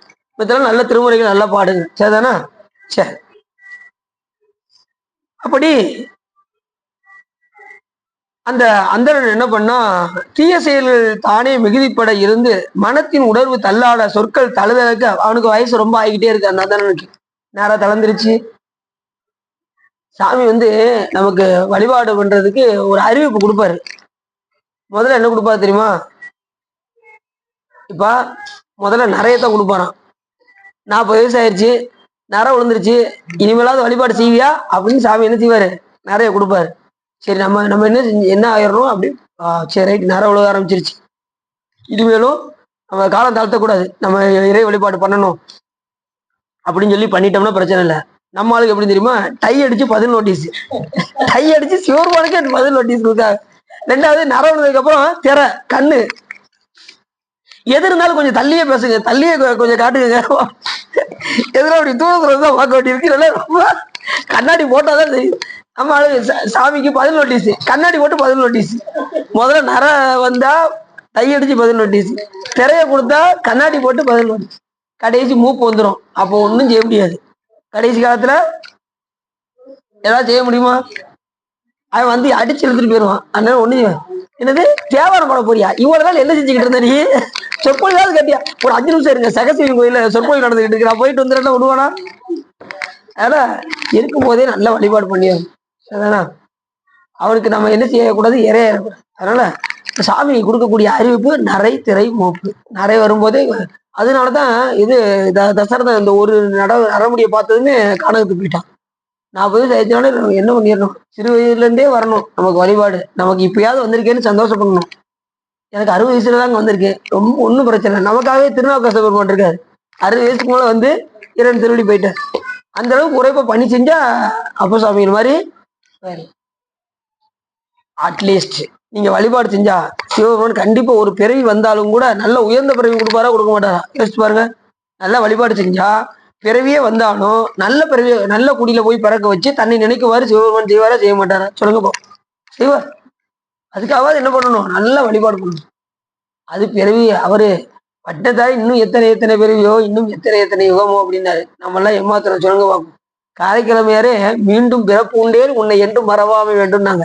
அவங்களே ஒரு அக்கண்ணா போடுறாங்க, மீண்டும் மறுபடியும் என் விலை விஷத்தால ஒரு பிறவி வந்துருச்சுன்னா பெருமானே அப்படின்னாங்க. அவங்களே அப்படி சொல்லும்போது நம்ம எல்லாம் யோசிச்சு பாருங்க. அவங்களே எந்த நேரம் சிவ சிந்தனையிலே இருக்கிறவங்க, நம்ம எந்த நேரம் முக்காவாசி வீட்டு சிந்தனையில தான் இருக்கும். கொஞ்ச நேரம் இந்த காலையில வழிபாடு சாயங்கால நேரத்துல வந்தா தான் நம்ம சாமியை பத்தி நினைக்கிறோம். மற்ற நேரம்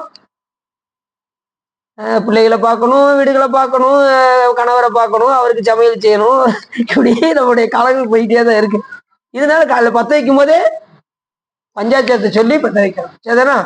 எல்லாம் இன்னைக்கு நடக்கக்கூடிய ஒவ்வொரு செயலும் பெருமானே உன்னுடைய திருவருளாக இருக்க வேண்டும் என்று நீங்க செஞ்சீங்கன்னா எல்லாமே இறைவனே ஏற்றுக்கொள்கின்றார். சரி, அப்படி சொற்கள் தள்ளாட தளக்க நரை முதிர்ந்து வந்து வினை ஆட்சி முடிதலின் கர்மத்தால் கலங்கி சொல்லலும் காட்டாடி போகலாம் காய பாரத்தை கைவிட்டு உயிர் துறந்தான். அந்த அந்த என்ன ஆயிடுச்சு, வயசு ஆக ஆக அவனுடைய உயிர் அவனை விட்டு பிரிந்தது.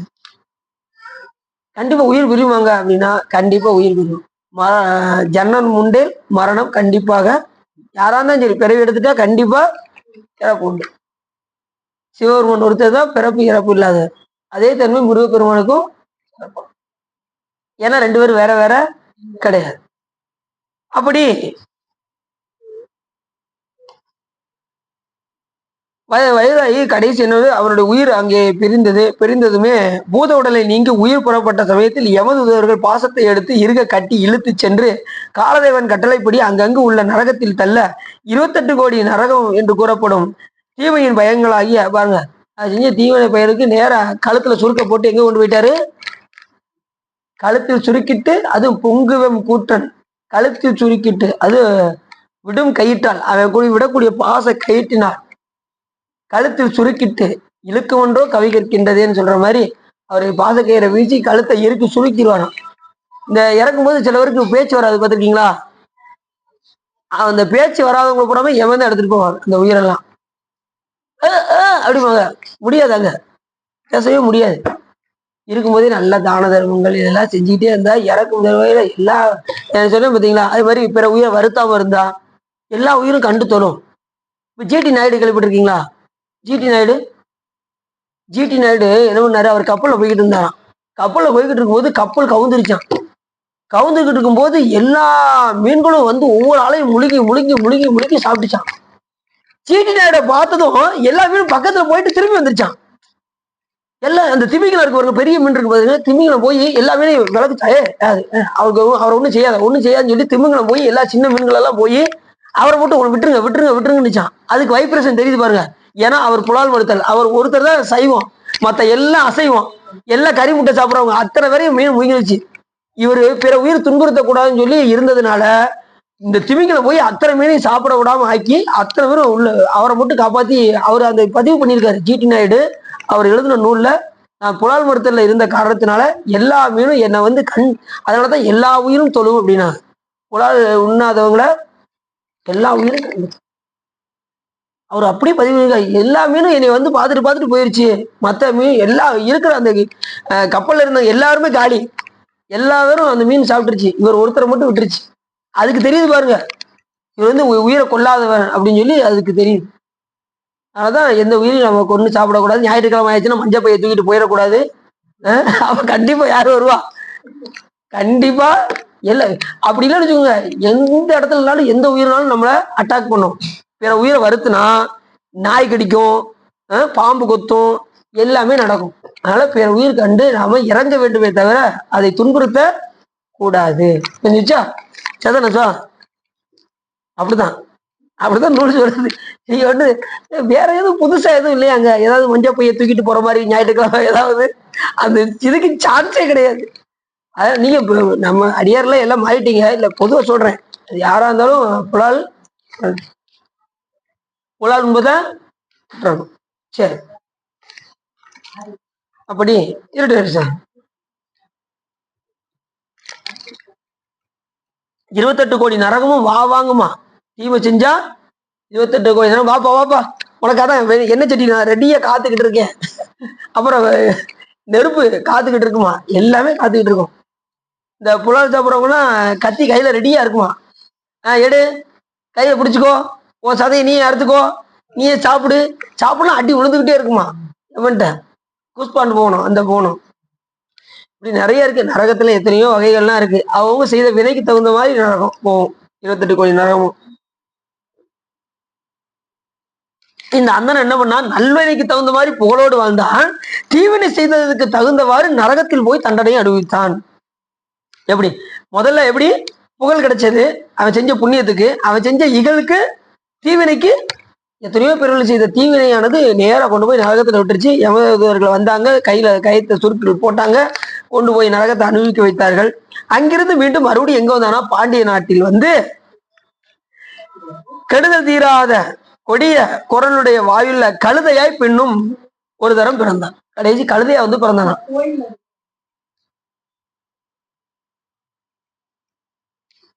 கழுதையா பிறந்தா நல்லதான்.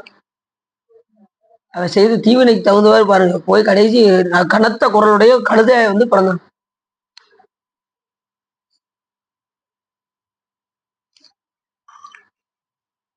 கழுதை வந்து எப்படி இருக்கும் பார்த்துருக்கீங்களா, கனத்த குரல்ல கூடும் பார்த்துருக்கீங்களா. ஆனா கழுதை வந்துதான் கழுதை சகுனம் பார்ப்பாங்க. அதே மாதிரி அதை வீட்டுக்கு முன்னாடி வச்சிருந்தா ராஜயோகம் தெரியுமா உங்களுக்கு. கழுதைக்கு இதை உண்டு தானே. அதுலயும் கழுதையிலேயே வந்து பாத்தீங்கன்னா கோவேரி கழுதைம்பாங்க. இது நிறைய கழுதைகள்லாம் இருக்கு. கழுதைப்பால் வாங்கி குடிப்பாங்க. எல்லாத்துக்குமே கழுதைப்பால். சரி. ஏன்னா அந்த முற்பிறப்பின் காரணமாக பாருங்க, இப்பிறப்புல வந்து அவர் எப்படி இருக்காருப்பாங்க. அதே மாதிரி ஞானசம்பந்த முற்பிறவில கந்தலோகத்துல இருந்தவர் இங்க வந்து ஞானசம்பந்த பெருமானாக அவதரித்தார். வாகீச முனிவராக திகழ்ந்தவர் இந்த பிறவில திருநாவுக்கரச பெருமானாக வந்தார். சுந்தரம் சாமியால் முற்பிறவில கைலாயமலையிலிருந்து இங்கே வந்து சுந்தரம் சாமிகளாக பிறந்தார். மாணிக்கவாச பெருமான் முற்பிறவில முனிவராக இருந்தார். 1000 முனிவர்கள் ஒருவராக இருந்தார். அவர் தான் சாமி இங்க கொண்டு வந்து, அதுக்கு முற்பிறப்புல உண்டு மாணிக்கவாசருக்கு. தெரியுமா உங்களுக்கு. மாணிக்கவாச பெருமான் அதுக்கு முற்பிறவுல கைலாய மலையில சாமி பாடம் நடத்திக்கிட்டு இருக்கும்போது இவர் சிந்தனை அப்படி கொஞ்சம் அப்படி வெளியில போயிடுச்சு. அதுக்கப்புறம் தான் முனிவர் ஆக்குனாரு. முனிவரா இருக்கும்போது தான் என்ன ஆச்சு அப்படின்னா, அந்த ஏடை சாமி கையில கொடுத்துட்டு மண்டோதரிக்கு அருள் செய்ய இலங்கைக்கு போனாரு. அந்த கதை உங்களுக்கு ஏற்கனவே சொல்லியிருக்கேன் எனக்கு. மண்டோதரிக்கு அருள் செய்ய போகும்போது அந்த பாட்டுல இவர் சொல்றாரு, தேன்பழச்சோலை வயிலும் சிறு குயிலே இது கேணி அழகமர் அந்த பாட்டு சொல்றாரு, அழகமர் மண்டோதரிக்கு பேரருள் இன்பம் விளைத்த பெருந்துறை மேய பிரானை சீரிய வாயால் குயிலே தென்பாண்டி நாடனை கூவாய் அப்படின்னு சொல்றாருல.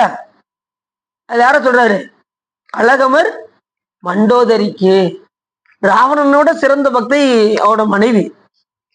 எல்லாம் நம்ம ராவணன் தானே சிவபூஜை பண்றாரு, அவர் தான் சிவனடியா நம்ம நினைச்சுக்கிட்டு இருக்கோம். அவரை விட இவங்க ஒரு படக்கு மேல. நிறைய வீட்டுல வெளியில தெரியாது, வெளியில வந்து அந்த ஐயா தான் தெரியும். ஆனா அந்த அம்மா பயங்கர சிவபக்தரா இருப்பாங்க, நமக்கு தெரியாது.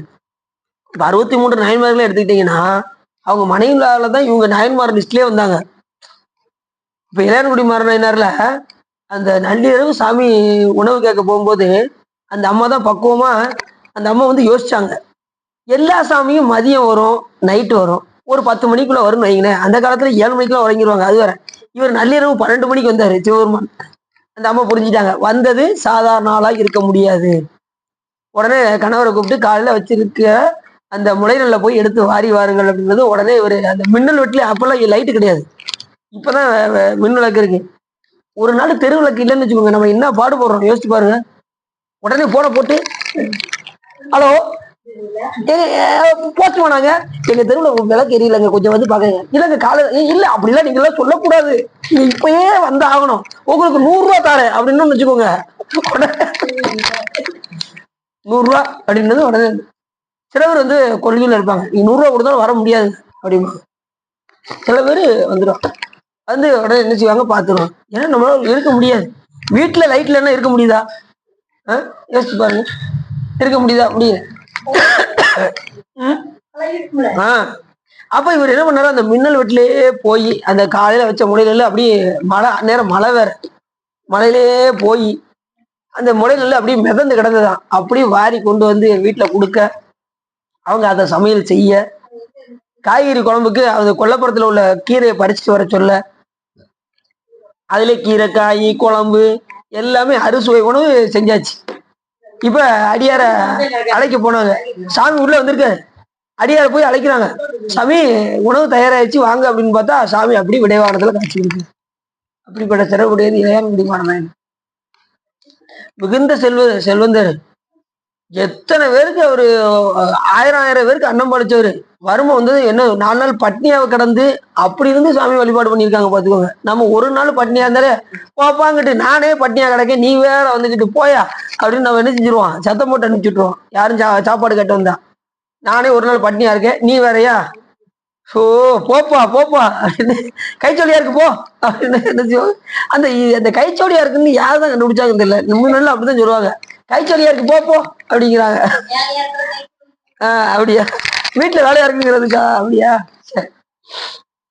அப்படி சொல்லிதான் இப்படி தர்மம், இப்படி ஒவ்வொருத்தரும் பாத்தீங்கன்னா முற்பிறப்புல வந்து முற்பிறப்பு, இப்ப வாகிச முனிவராக இந்த திருநாவுக்கரச பெருமான், வாகிசா முனிவரா வந்து இப்ப வந்து திருநாவுக்கரச பெருமான் இருக்காரு. அதே மாதிரி இவரு அர்ஜுனரா இருந்தாரு, யாரு நமது கண்ணப்பண்ண, நல்ல வழிபாடு, ஒரு நாள் கூட தவறாம சிவ பூஜை. யாரு? அர்ஜுனர் ஒரு நாள் தவற மாட்டாராம். அபிமன்ய சக்கர வியூகத்துல உள்ள போய் கொள்றாங்க. சக்கர வியூகம்னா எப்படின்னா, இப்படி சக்கரம் மாதிரி இருக்கும். வரிசை முதல்ல வந்து ஒரு 2 பேர் இருப்பாங்க வீரர்கள், அவங்கள ஜெயிச்சு உள்ள போகணும். அடுத்து 3 பேர் இருப்பாங்க, அடுத்து 10 பேர் இருப்பாங்க, அவங்கள ஜெயிக்கணும். அப்புறம் அந்த ரவுண்டு சுத்த சுத்த சுத்த இப்படி கடைசி 1000 பேர் இருப்பாங்க, அத்தனை பேரையும் சமாளிக்கணும். இப்ப எப்படி உள்ள போறோமோ அதே போல வெளியில வரணும், சண்டை போட்டு வெளியில வரணும். இதான் சக்கர வியூகம் பேரு. இது அபிமன்யு தாயினுடைய கருவுல இருக்கும்போது கத்துக்கிட்டானா. கத்துக்கிட்டு இருக்கும்போது உள்ள போறதை கேட்டவே வெளியில வரும்போது ஏதோ ஒரு சூழ்நிலையில கேட்க முடியாம போயிடுச்சு. அதனால உள்ள போறதை கத்துக்கிட்டவே வெளியில வர்றதை கத்துக்கிட்டதுனால அந்த 1000 பேரும் சேர்ந்து அவனை கொண்டுட்டான். உள்ள போய் மகன் இறந்துகிட்டான். இந்த செய்திய அர்ஜுனன் அறிகிறான். அந்த நேரத்துல அவனை உள்ள போயிட்டான்னு தெரிஞ்சு பீமன் வந்தானா, யார அவனை காப்பாத்துறதுக்கு பீமன் வந்தாரான். அந்த சக்கரவீத்துக்குள்ள அபிமன்யு போயிட்டாரே, அவனை போய் காப்பாற்ற போகணும்னு சொல்லி பீமன் பின்னாடி வரான். அவனுடைய தேர் ஓட்டிக்கிட்டே இருக்கான். அந்த நேரத்துல துரியோதனை இவனை மடக்கிறதுக்கு ஒரே வழி, இவன் உள்ள போகாம இருக்கிறதுக்கு ஒரு வழி இருக்கு அப்படின்னு சொல்லிட்டு சிவபூஜை பண்ணதோட அந்த தலையில பூ வச்சிருப்போம் பாத்தீங்களா, அந்த பூவை எடுத்து அப்படி போட்டான். நீ போட்டதும் அவன் தேரோட்டி நிக்க சொல்ல, நில்லு நில்லு அப்படின்னா அவன் இப்படி பிடிச்சி நிப்பாட்டிட்டான் தேர. இந்த பூவை தாண்டிடாத அப்படின்ட்டான். ஏன்னா சிவ நிர்மாலியத்தை தாண்டக்கூடாது, புரியுதா உங்களுக்கு? அப்ப தேரோட்டி சொல்றான், உள்ள நம்ம அபிமன்யு மாட்டிக்கிட்டாரு, நீங்க இந்த நேரத்துல நிப்பாட்ட சொல்றீங்க, அவன் செத்தாலும் பரவாயில்ல தேரை ஓட்டாது அப்படின்ட்டான். அந்த அளவுக்கு சிவபூஜைக்கு எப்படி மதிச்சிருக்காங்க பாத்தீங்களா, சிவ நிர்மாலியத்தை தாண்டக்கூடாதுங்கிற அந்த உரைப்பு. செத்தாலும் பரவாயில்ல இதை தாண்டக்கூடாது. அது எப்படி யூகத்தை தெரிஞ்சு வச்சிருக்கான் பாருங்க துரியோதனை. அப்படி அதுக்கப்புறம் போகல. அதுக்கப்புறம் அபிமன்யை கொண்டுட்டாங்க. இந்த செய்தி அர்ஜுனன் கேள்விப்பட்டதும் உடனே இறந்த அன்னைக்கு கூட சிவபூஜையை செஞ்சுட்டு தான் மற்ற வேலையை பார்த்தான். அந்த அளவுக்கு இறந்தும் சிவபூஜையை மேல கொண்ட பற்று. ஏன்னா அவங்க எல்லாம் வந்து பாத்தீங்கன்னா இறைவன் மேல மட்டும்தான் முழுக்க முழுக்க பற்று இருக்கும். இல்ல இதெல்லாம் பார்க்க மாட்டாங்க. ஆனா பாசம் இருக்கும், ஆனா பற்றுதல் இருக்காது.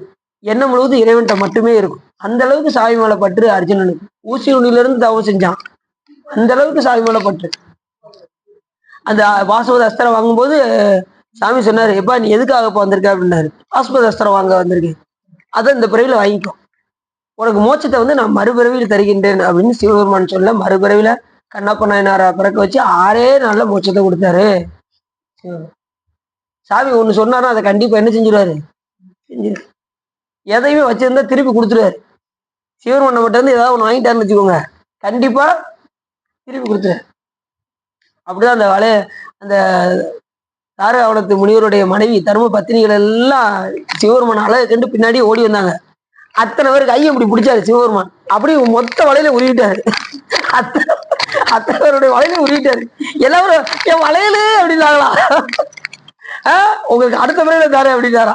அதுக்கப்புறம் ரொம்ப நாள் கழிச்சு வணிக செட்டியார் வீதியில போய் பிறக்க வச்சு, அதுக்கப்புறம் சொக்கநாத பெருமான் வராரு, வளையல் விட்டு வர்றாரு, வளையல் விட்டுற படத்துல. அப்ப எல்லாரும் செட்டிமார் பிள்ளைகளா பிறக்க வச்சுட்டாரு, அத்தனை பிள்ளைகளையும். தாரகாவனத்து முனிவர் உள்ள தர்மபத்திரிகள் பூரா இங்க வணிக செட்டியார் வீதியில வந்து பிறந்திருக்காங்க. அதுல அந்த பெண்களும் உண்டு, மற்ற பெண்களும் உண்டு. சிவபெருமான் இப்படி முகத்தை பாப்பாராம், இவங்களுக்கு திருப்பி கொடுக்க வேண்டியிருக்கு, இங்க வாங்க அப்படின்னு போட்டுட்டு அவங்கள்ட்ட காசு வாங்க மாட்டாராம். புரியுது அவங்களுக்கு? யார்கிட்டெல்லாம் வாங்கினாரோ அவங்களுக்கு மட்டும் காசு கிடையாது, யாருக்கெல்லாம் வாங்கலையோ அவங்ககிட்ட காசு கொடு கொடு நீ அப்படின்னு நினைச்சுவாரா, வாங்குவாரா. அந்த இருக்கு அப்படின்னா சாமி திருவிழா நிறைய புரிஞ்சிருக்காரு. அப்படியும் ஒரு பிறவில உள்ளதெல்லாம் இப்பிறவி சில பேருக்கு ஞாபகத்துக்கு வரும், நம்ம ஒரு பிறவில என்ன செஞ்சோம் அப்படிங்கிறதெல்லாம் சில பேருக்கு ஞாபகம் வரும். அதே மாதிரி இந்த கந்தர்வர்கள் 2 பேரும் சண்டை போட்டு அவங்கதான் சிலந்தியாவும் யானையாவும் வந்து பிறந்தாங்க. 2 பேரும் ஏசி நீ யானையாக பிறக்க கடவாயினா, அவங்க 2த்துக்குள்ளே போட்டி வந்து நீ யானையாக பிறக்க கடவாயிங்க, உடனே இவர் சிலந்தியா பிறகு அப்படின்னு சொல்லி 2 பேருமே வந்து இங்க ஒருத்தர் சிவ பூஜை பண்ண, ஒருத்தர் பந்தல் கட்ட. அதுக்கப்புறம் அவங்க மறுபிறப்பு அவரு அது மோட்சமடைய யானை, இது வந்து மறுபிறவில கோச்சங்க சோழராக பிறந்த. அதுவும் அந்த குழந்தை பிறக்கும் போது ஒரு நாளிகை கழித்து இந்த குழந்தை பிறந்தால் 7 உலகையும் ஆளும் அப்படின்னு சொன்னதும் அந்த தாய் என்ன பண்ணா, நல்ல குழந்தையை பெற வேண்டும் என்பதற்காக என்னை கட்டி, என்னை காலை 2யும் கட்டி தலையில தூக்கிடுங்கன்றுச்சு அந்த அம்மா, கோச்சங்கச்சானவரோட அம்மா. ஒரு நாளைக்கு கழிச்சு பிறக்கட்டும் அப்படின்னு, இல்லைன்னா உடனே குழந்தை வெளியில வந்துரும்ல, உடனே தலையில கட்டி தூக்கிட்டாங்க. வேதனையை தாங்க முடியாம அந்த அம்மா அதுக்கப்புறம் குழந்தையை ஈண்டெடுத்து இறந்தார்கள் கமலாவதி. உடனே அதுக்கப்புறம் கண்ணு வந்து செக்கச்சவேன்னு வந்து பிறந்ததான். ஏன்னா ரத்தம்லாம் கலக்கும்ல, அப்படி செக்கச்சவேன்னு பார்த்தீங்கன்னா செங்கனா அப்படின்னு சொல்லி உயிர் நீத்தாங்களாம் இந்த அம்மா. அதாவது அவருக்கு கோச்சங்க சோழநாயகர் 72 மாட கோயில் கட்டினார். ஒரு கோயில் கட்டுன்னு நினைச்சதுக்கு சாமி எத்தனை கோயில் கட்ட வச்சிருக்காரு? 72 கோயில் கட்ட வச்சிருக்காரு. நான் மட்டும் ஒரு ராஜாவா இருந்தேன்னா உனக்கு எப்படி கோயில் கட்டி பார்த்திருப்பேன் அப்படின்னது அந்த சிலந்தி. உனக்கு ஒரு கோயில் இல்லையா, உனக்கு 72 கோயிலுக்கு கெட்ட வைக்கிறையான்னு கெட்ட வச்சாரு. அதே மாதிரி அப்போ சாமியில இருந்து, ஏன் சாமி நான் அந்த குளத்துல கிடந்து தத்தளிச்சுக்கிட்டு இருக்கேன், கொஞ்சம் காப்பாற்றக்கூடாதான்னு இந்த பிறவிங்கிற அந்த குளத்துல இருந்து தத்தளிச்சுக்கிட்டு இருக்கேன். காத்தாழ்பவர் காவல் இலாமையினால் கரை கொண்டவர் கண்டுகொள் என்று விடட்டு நீத்தாய கயம்புக நூக்கியிட நிலை கொள்ளும் வழித்துறை ஒன்றறியன் அப்படின்னு அப்பசாமிகள் பாட்டுல பாடுறாருல. சாமி இப்படி நான் தத்தளிச்சுக்கிட்டு இருக்கிறேன், என்னை கொஞ்சம் காப்பாற்றக்கூடாது, நீ என்ன சொல்றது, உன்னை குளத்துல போட்டு காப்பாத்துன்னு, உன்னை பாரு உன்னை கடல்லே தூக்கி போட்டு காப்பாத்துறேன் அப்படின்னு காப்பாத்தினாரு சிவபெருமான். கடலை கட்டி தூக்கி எறிஞ்சாங்களா, நற்றுணையாவது நமச்சிவாயின்னு சொல்லி கல்லும் மிதந்து வந்து. நீங்க ஒண்ணு கேட்டீங்கன்னா 9 கொடுப்பாரு சிவபெருமான். அந்த அளவுக்கு உங்களுடைய அன்பு இருக்கணும். அன்பு எந்த அளவுக்கு இருக்கோ அதுக்கு தகுந்த மாதிரி அருள் பன்மடங்கு வரும். நீங்க இறைவன் மேல ஒரு படி எடுத்து வச்சா 9 மடங்கு அருள் நமக்கு தானாக. அந்த அளவுக்கு சாமி கிட்ட ஒன்றணும், ஒன்றுதல்ல தான் இருக்கு எல்லாமே. நீங்க என்ன நினைக்கிறீங்கன்னா, நம்ம பிள்ளைகளெல்லாம் பார்க்கணும்னா என்ன அதாயிருமோ இதாயிருமோ நீங்க பயப்படுறீங்க. ஒண்ணும் கிடையாது. நீங்க இறைவன் மேல அன்பு வைங்க, பிள்ளைகள்லாம் சிவபெருமான் பாத்துக்குவாரு. இது அவங்களுக்கு அவங்க நல்லபடியா வளருவாங்க, அவங்களுக்கு திருமணம் நடக்கும், எல்லா காரியங்களும் நல்லபடியா நடந்துகிட்டே இருக்கும். நீங்க அன்பு முழுவதும் அவருக்கு மட்டும் வச்சிருங்க, அவ்வளவுதான், வேற ஒண்ணும் கிடையாது. அதானா இருந்தாலும் சிவா அப்படின்னு அன்பு வைங்க, எல்லாமே தானா நல்ல காரியங்களும் நல்லா நடக்கும். சரிதானா? அன்பு எப்படி சிவா வைக்கிறது அப்படிங்கிறீங்களா? எல்லா உயிர்கிட்டையும் அன்பு செலுத்தினா இறைவன் மேல அன்பு தானாக வந்துடும். எல்லா உயிர்கள் மேலும் அன்பு செலுத்துங்க, எல்லாவரையும் சிவமா பாருங்க, அந்த அன்பு தானாக சிவபெருமானிடம். அதுக்கு எல்லா உயிரிட்டையும் வைக்கும் போது அடுத்து எல்லா பொருள்கள்டையும் அவன் இருக்காங்கிற உணர்வு உங்களுக்கு வர ஆரம்பிச்சிடும். அப்படி எதை பார்த்தாலும் உங்களுக்கு சிவமா தெரிய ஆரம்பிச்சிடும். சரி, அப்படி அவன் கழுதையாக வந்து பிறந்தான். கழுதையாக பிறந்து எத்தகையருக்கும் அருவறுப்பை தரும் கழுதையை உருக்கொண்டு இருந்த காலத்தில் முன்னைய பாவம் முடிந்து ஒழிய பிறப்பில் எவருக்கும் குருவாகி வைதிக நூற்களை அதிகம் கட்டியிருந்த அளவிறந்த புண்ணியத்தால், அதுக்கப்புறம் அவர் செஞ்ச புண்ணியத்தின் காரணமாக சம்பு தீவிற்கே அழகு தரும் திரு செந்திலம்பதியை அடைந்து விழுந்து குற்றங்கள் பெருகியுள்ள உடல் சுமையாகி பெரும் பாரத்தை உதறி அங்கே இறந்தது. எங்க எல்லா இடத்துக்கும் போய் கடைசி திருச்செந்தூர்ல அந்த கழுதை எல்லாம் உடம்ப உதறி அங்க உயிர் நீத்ததான். எங்க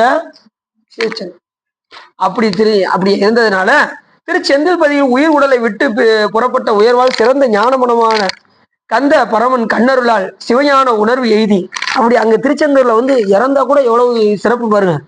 அங்க இறந்தாலும் கூட சாமி என்ன பண்றாரா, அவருடைய அருக்கன் பார்வையினாலே அருளானையினாலே எதிர்கொண்டு வந்த காமதேவனு கற்பகத்தரு முக்தி தரும் தெய்வ அணங்கினர் மொய்த்து வர அந்த அரிய தெய்வ விமானத்தில் அந்த இறந்ததுமே அரிய பெரிய தெய்வ விமானத்தில் அவன் வண்டுகள் மொய்த்து இசை பரப்பும் மனம் கமல் மலரனை அயன் உலகை அடைந்து. அயன் உலகம் என்ன தெரியுமா? பிரம்மலோகத்தை போய் அடைந்ததான். அவன் செஞ்ச புண்ணியத்தின் காரணமாக திருச்செந்தூர்ல இறந்ததுனால சாமி அவருக்கு எங்க போயிட்டாரு? பிரம்மலோகத்துல போய் பிறகு வச்சுட்டான். அங்கே அடைந்து இன்று வரையும் நல்லா தெரிஞ்சுக்கோ, இப்பயும் அவன் பிரம்மலோகத்துல அவர் இருக்காராம். செந்தூர்ல இறந்ததுனால அயனுலகை இன்றும் அவர் பிறந்து அங்கே மகிழ்ந்து இருக்கின்றார். சத்தியலோகத்தை போய் அடைந்து இங்கே மகிழ்ச்சியோடு இருக்கின்றார் என்று சொல்றாங்க. அரிய தவங்களுக்கு ஒப்பற்ற காப்பிடமான திருச்செந்தூரில் தங்கி உதாத்தம் அனுதாத்தம் சரிதம் எனும் ஓசை பொருந்த வேதங்களை ஓதி ஆறுமுக பரமனது இரு திருவடி தாமரைகளை துதித்து இருந்த யாவருக்கும் பசி இல்லாதபடி அன்னம் பாலித்து. இப்ப என்னென்னலாம் செய்யணுமா? திருச்செந்தூருக்கு போனா வேதங்களை ஓதணும், சாமியுடைய 2 திருவடிகளை துதிக்கணும், பசியோடு வருவர்களுக்கு அன்னம் பாலிக்கணும். இதெல்லாம் செஞ்சா பெருந்தவத்துக்குரிய பெரியோர்கள் பெறும் பயனை போன்றவரால் எடுத்து உரைக்க ஆவதில்லை. அப்பேற்பட்ட சிறப்புடையது திருச்செந்தூர்ல போய் அன்னதானம் செஞ்சார், அன்னம் பாலித்தாள், தர்மம் செய்தாள், வேதங்கள் ஓதினாள், திருப்பணிகள் செய்தாள். அதுக்கு அந்த புண்ணியத்துக்கு அளவே இல்லை அப்படிங்கிறாங்க. அந்த அளவுக்கு எண்ணில்லாத புண்ணியங்களை தரக்கூடியது திருச்செந்தூர். அங்க இறந்தாலே இவ்வளவு பெரிய சிறப்பு அப்படின்னா, அங்க வசிக்கின்றவர்களுக்கு ஏற்கனவே உங்கள்கிட்ட சொல்லியாச்சு, அங்கே வசிக்கின்றவர்களுக்கு என்ன பலன், அங்கே தங்கி இறக்கின்றவர்களுக்கு என்ன பலன், அங்கே பாடுவர்களுக்கு என்ன பலன், எல்லாமே உங்களுக்கு ஒவ்வொரு வட்டமும் எடுத்து சொல்லியாச்சு. இதெல்லாம் இல்லைனாலும் இன்னொரு எடுத்து நீங்க பாத்துக்கோங்க, சரிதானா? அப்படி எம்போன்றவர்களால் உரைப்பதாவதில்லை என்று இந்த இடத்துல பார்த்து சொல்லி முடிக்கிறாரு. இது வரைக்கும் சின்ன சின்ன கதையா எடுத்து சொல்லியிருக்காரு. ஏற்கனவே அந்த பிறந்து வேதங்களை ஒக்கி ஓதி பிறருக்கு அதை எடுத்துரைத்து நல்ல புண்ணிய பலன் காரணமாக இறந்து அதுக்கப்புறம் ஒரு கழுதையா பிறந்து அதுக்கப்புறம் திருச்செந்தூரை அடைந்து அதுக்கப்புறம் செய்த புண்ணிய பலத்தின் காரணமாக முருகப்பெருமானுடைய அருட்பார்வைப்பட்டு அவர் அயனுலகை போய் அடைகின்றார். இப்ப அந்த உயிர் விரும்புனதுன்னா சாமி மோட்சத்தையும் கொடுப்பாரு. இப்ப அந்த உயிர் மோட்சத்தை இன்னும் கேட்கல, நல்லா தெரிஞ்சுக்கோ. எதுவுமே உயிர்கள் பால் விட்டுருவாரு. இப்ப அது என்ன விருப்பப்படுதோ அந்த இன்பத்தை மட்டும்தான் சிவபெருமான் தருவார். அது கழுதையா பிறந்து அது அந்த இன்பத்தை கேட்டிருக்கு, அந்த அயனுலகை கொண்டு போய் முருகப்பெருமான் பிறக்க வச்சுட்டார். புரியுது அவங்களுக்கு? இப்ப நம்ம மோட்சம் உன்னுடைய திருவடி தான் வேணும் அப்படின்னா நம்ம திருவடிக்கு போயிடுவோம். இல்லை அப்படின்னா மறுபடியும் எங்க வரணும்? பிறவிக்கு வந்துகிட்டே தான் இருக்கும். நீங்க சத்தியலோகத்தை கேட்டாலும் வைகுண்டத்தை கேட்டாலும் ஸ்ரீகண்ட பரமேஸ்வரர் உலகத்துக்கே போனாலும் மறுபடியும் இங்க எங்க வரணும்? நாம கேட்கக்கூடிய பரஞானத்தையே கேட்கணும், பரமுக்தியை தான் கேட்கணும். பரமுக்தினா சாமி திருவடிக்கு போய் பேரின்பத்தை பெறுவது. அங்க போனாதான் மறுபடியும் பிறவிக்கு வர. மற்ற இப்ப சிவலோகத்திலே பாத்தீங்கன்னா 4 வகை இருக்கு. ஸ்ரீகண்ட ருத்ரர் உலகம் இருக்கு, அடுத்த என்ன உலகம் இருக்கு, அனந்த தேவர் உலகம் இருக்கு, அப்புறம் சதாசிவமூர்த்தி உலகம் இருக்கு. இதெல்லாம் தாண்டிதான் சுத்தமாய போனத்துல சாமியுடைய இது இருக்கு, திருவடி இருக்கு. நீங்க சுத்தத்தோடு கலக்கணும் அப்படின்னா இந்த 3ஐயும் கடக்கணும். முதல்ல முக்கியமா எதை? ஸ்ரீகண்ட பரமேஸ்வர உலகம், அனந்த தேவர், இந்த 2 கடந்தா கூட சுத்தத்துக்கு போயிட்டா கூட நீங்க அடுத்த பிறவிக்கு வர மாட்டீங்க. சுத்தமாயா போனதுல அங்க சதாசிவமூர்த்திட்ட போனாலும் மகேஸ்வரர்கிட்ட போனாலும் நாம எங்க வரமாட்டோம்? உலகத்துக்கு. நாதம் விந்து சாதாக்கியம் ஈஸ்வரம் சுத்த வித்தை என்கின்ற அந்த சுத்தமாயா போனதுக்கு போயாச்சுன்னா நமக்கு பிறவிக்கு வராது. மற்ற அனந்தேவர் உலகத்துக்கு போனாலும் ஸ்ரீகண்ட பரமேஸ்வரர் உலகத்துக்கு போனாலும் நாம எங்க வரணும்? பிறவிக்கு வந்துதான். அதனாலதான் ஈசனோடாயினும் ஆசை அறிவீன்கள்னாரு. ஈசன் என்கின்ற அந்த பதத்துக்கு கூட நாம என்ன செய்யக்கூடாது? சிவருமன் மாதிரி நானும் ஸ்ரீகண்ட ருத்ர புலித்தோல்லாம் அணிஞ்சு நானும் இந்த உயிர்களெல்லாம் காக்க போறேன் அப்படின்னு கூட நம்ம என்ன செய்யக்கூடாதான். ஆனந்த தேவர் மாதிரி நான் ஒரு 7 தத்துவத்தை கட் பண்றதுக்கு நான் அங்க போயிடுறேன், ஒரு 4 முகத்தோட நான் அங்க போய் பிறக்கணும்னு நினைக்கிறேன் அப்படின்னா சிவருமன் கொடுத்துருவாரு, ஒன்றும் பிரச்சனை இல்லை. ஆனா பதத்துக்கு ஆசைப்பட்டாலும் பிறவி கண்டிப்பாக. அப்ப இறைவன் மேல நம்ம என்ன வைக்கணும்? ஆசையா அன்பா? ஆசை பிரதிபலனை எதிர்பார்க்கும், அன்பு பிரதிபலனை எதிர்பார்க்காது. இறைவனை வழிபாடு செய்யும் போது எந்த பிரதிபலனையும் எதிர்பார்க்காம பெருமானே உன்னுடைய அன்பு மட்டுமே அடியனுக்கு வேண்டும் என்று விரும்பி வழிபாடு செய்தால் கண்டிப்பாக என்ன கொடுப்பாரு சாமி? எல்லாம் உண்டு. எல்லாம் தரும்கான் பெருந்துறையில் மேய பெரும் கருணையாளன் மருந்துருவாய் என் மனத்தை வந்துங்கிறாரு மாணிக்காசன். மருந்துருவா சுவாமி வந்து நமக்கு நம்முடைய மலங்களை எல்லாம் தீர்க்கும். நமக்கு என்ன மலம் இருக்கு? கண்ம மலம் இருக்கு, பயாமலம் இருக்கு, ஆணவ மலம் இருக்கு, எல்லா மலமும் இருக்கு. இந்த தாய் என்ன செய்வா தெரியுமா உங்களுக்கு? பிறந்த குழந்தை ஆயிடுச்சுன்னு வச்சுக்கோங்க, அதை அப்படி தோல்ல இப்படி போட்டிருப்பா, அப்புறம் தூக்கி மடியில் வைப்பா. அது மலம் போயிடும். மலம் போனது உடனே ஒரு துணியை வச்சு தொடப்பா. அதுக்கப்புறம் என்ன செய்வா? கொஞ்ச நேரம் கழிச்சு ஏதாவது ஒன்று பால் எதுவும் எடுத்து ஊட்டுவாங்க. ஊட்டினது மறுபடியும் மலம் போகும், அதை தொடப்பான். இந்த ஒரு மலத்தை போக்குறதுக்கு இந்த தாய் என்ன பாடுபடுவா தெரியுமா உங்களுக்கு? அடிக்கடி அது மலம் கழிக்கும். அந்த பிள்ளை வந்து இந்த ஒரு மலத்தை கழுவுறதுக்கு இந்த தாய் இப்படி பாடு பண்றாங்களே, சிவபெருமான் நம்மளோட 3 மலத்தை கழுவுறதுக்கு அவர் என்ன பாடுபடுவார் யோசிச்சு பாருங்க. அப்ப இப்பேற்பட்ட கருணையாளர் யோசிங்க. நமக்கு எத்தனை மலம் இருக்கு? 3 மலம். கண்ம மலம், மாயாமலம், 3ஐயும் வச்சுக்கிட்டு இருக்கோம். இதை கழுவுறதுக்கு அவரும் முயற்சி பண்ணிக்கிட்டே தான் இருக்காரு. இது அசை கொடுக்க மாட்டேங்குது இந்த உயிர். சாமி இன்னும் நிறைய சீரியல்லாம் பார்க்க வேண்டியது சாமி, பார்த்துட்டு வரேன் சாமி அப்படின்னு அசை கொடுக்க மாட்டேங்குது. ஒவ்வொரு பிறையிலையும் நம்ம டிமிக்கு கொடுத்துக்கிட்டே இருக்கோம் சாமிக்கு. சாமி கோயிலுக்குலாம் இன்னைக்கெல்லாம் வர முடியல, எது கோச்சிக்கிடா சாமி அப்படின்ட்டு கோயிலுக்கு வர முடியல, திருமுறைகளை பாட வர முடியல, சொப்பொழி வைக்க வர முடியல அப்படின்னு ஏதாவது சாமிக்கு டிமிக்கு கொடுத்துக்கிட்டே இருக்கும். சரி, எல்லாம் தவிர்த்து முடிஞ்ச அளவுக்கு அடியார்களோடு இணங்கி வழிபாடு செய்வதற்கு உண்டான வாய்ப்புகளை நாம் என்ன செய்யறோம்? தேடிக்கொள்ள வேண்டும். சில பேர் என்ன நினைக்கிறாங்கன்னா, அவங்க வந்து என்கிட்ட பேசட்டும், நாம என்ன பேச அப்படின்னு தயவு செய்து என்ன செய்யாதீங்க. அடியாரோடு நாம தான் போய் சேரணும், அவங்க நம்ம கிட்ட வந்து சேருவாங்கன்னு தயவு செய்து யாருமே நினைக்காதீங்க. சொல்லுங்க.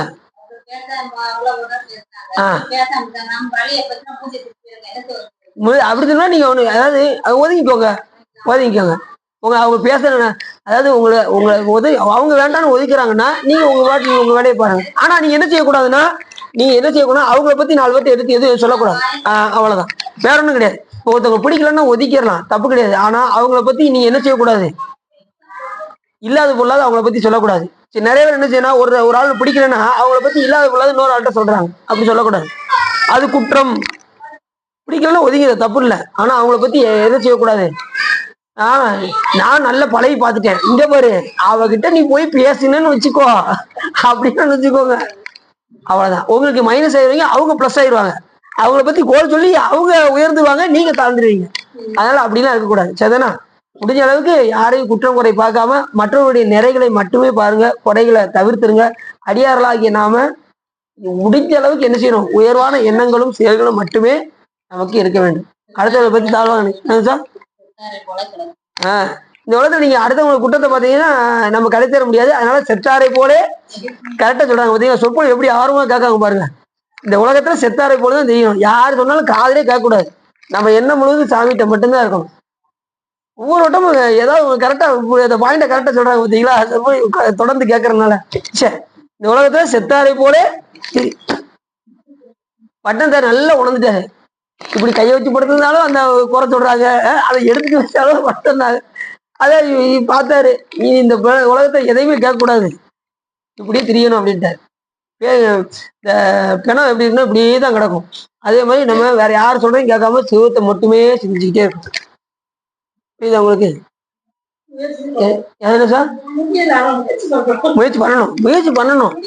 முயற்சி கொஞ்சம் கொஞ்சமா பண்ணணும். எதுவுமே பயிற்சி இல்லாம வராது, நல்லா தெரிஞ்சுக்கோங்க. எதுவுமே பயிற்சி இல்லாம வரவே வராது. வழிபாடா இருந்தாலும் சரி, எதுவுமே. இப்ப யோகாசனமே இந்த உடலை பேணி பாதுகாக்கிற யோகாசனத்துக்கே பயிற்சி இருந்தா தான் முடியும். அதே போல இறைவனோடு சேர்றதுக்கு நம்ம எவ்வளவு பயிற்சி பண்ணணும் யோசிச்சு பாருங்க. ஒரு தேங்காய் எடுக்கிறதுக்கே என்ன செய்யணும்? பயிற்சி பண்ணணும். மறையறதுக்கு பயிற்சி பண்ணணும். அப்படின்னா தேங்காய் எடுக்க முடியும், இல்லை எடுக்க முடியுமா? அப்ப இறைவனுடைய இதுக்கு நம்ம எவ்வளவு பயிற்சி பண்ணணும்? திருமுறைகள் விடாம பாடணும். 12 திருமுறையும் இந்த 1 மாசத்துக்குள்ள முடிச்சிட்டோமான்னு பார்க்கணும். சும்மா நாள் இருப்போம், நாங்க இந்த திருமுறை மட்டும் தொட மாட்டோம்னு தொடக்கூடாது. திருமுறையும் கம்ப்ளீட் பண்ணணும். திருமுறைகள் 12 திருமுறை படிச்சிட்டோமா, அடுத்து திருப்புகள் இருக்கு, அதை கம்ப்ளீட் பண்ணணும்.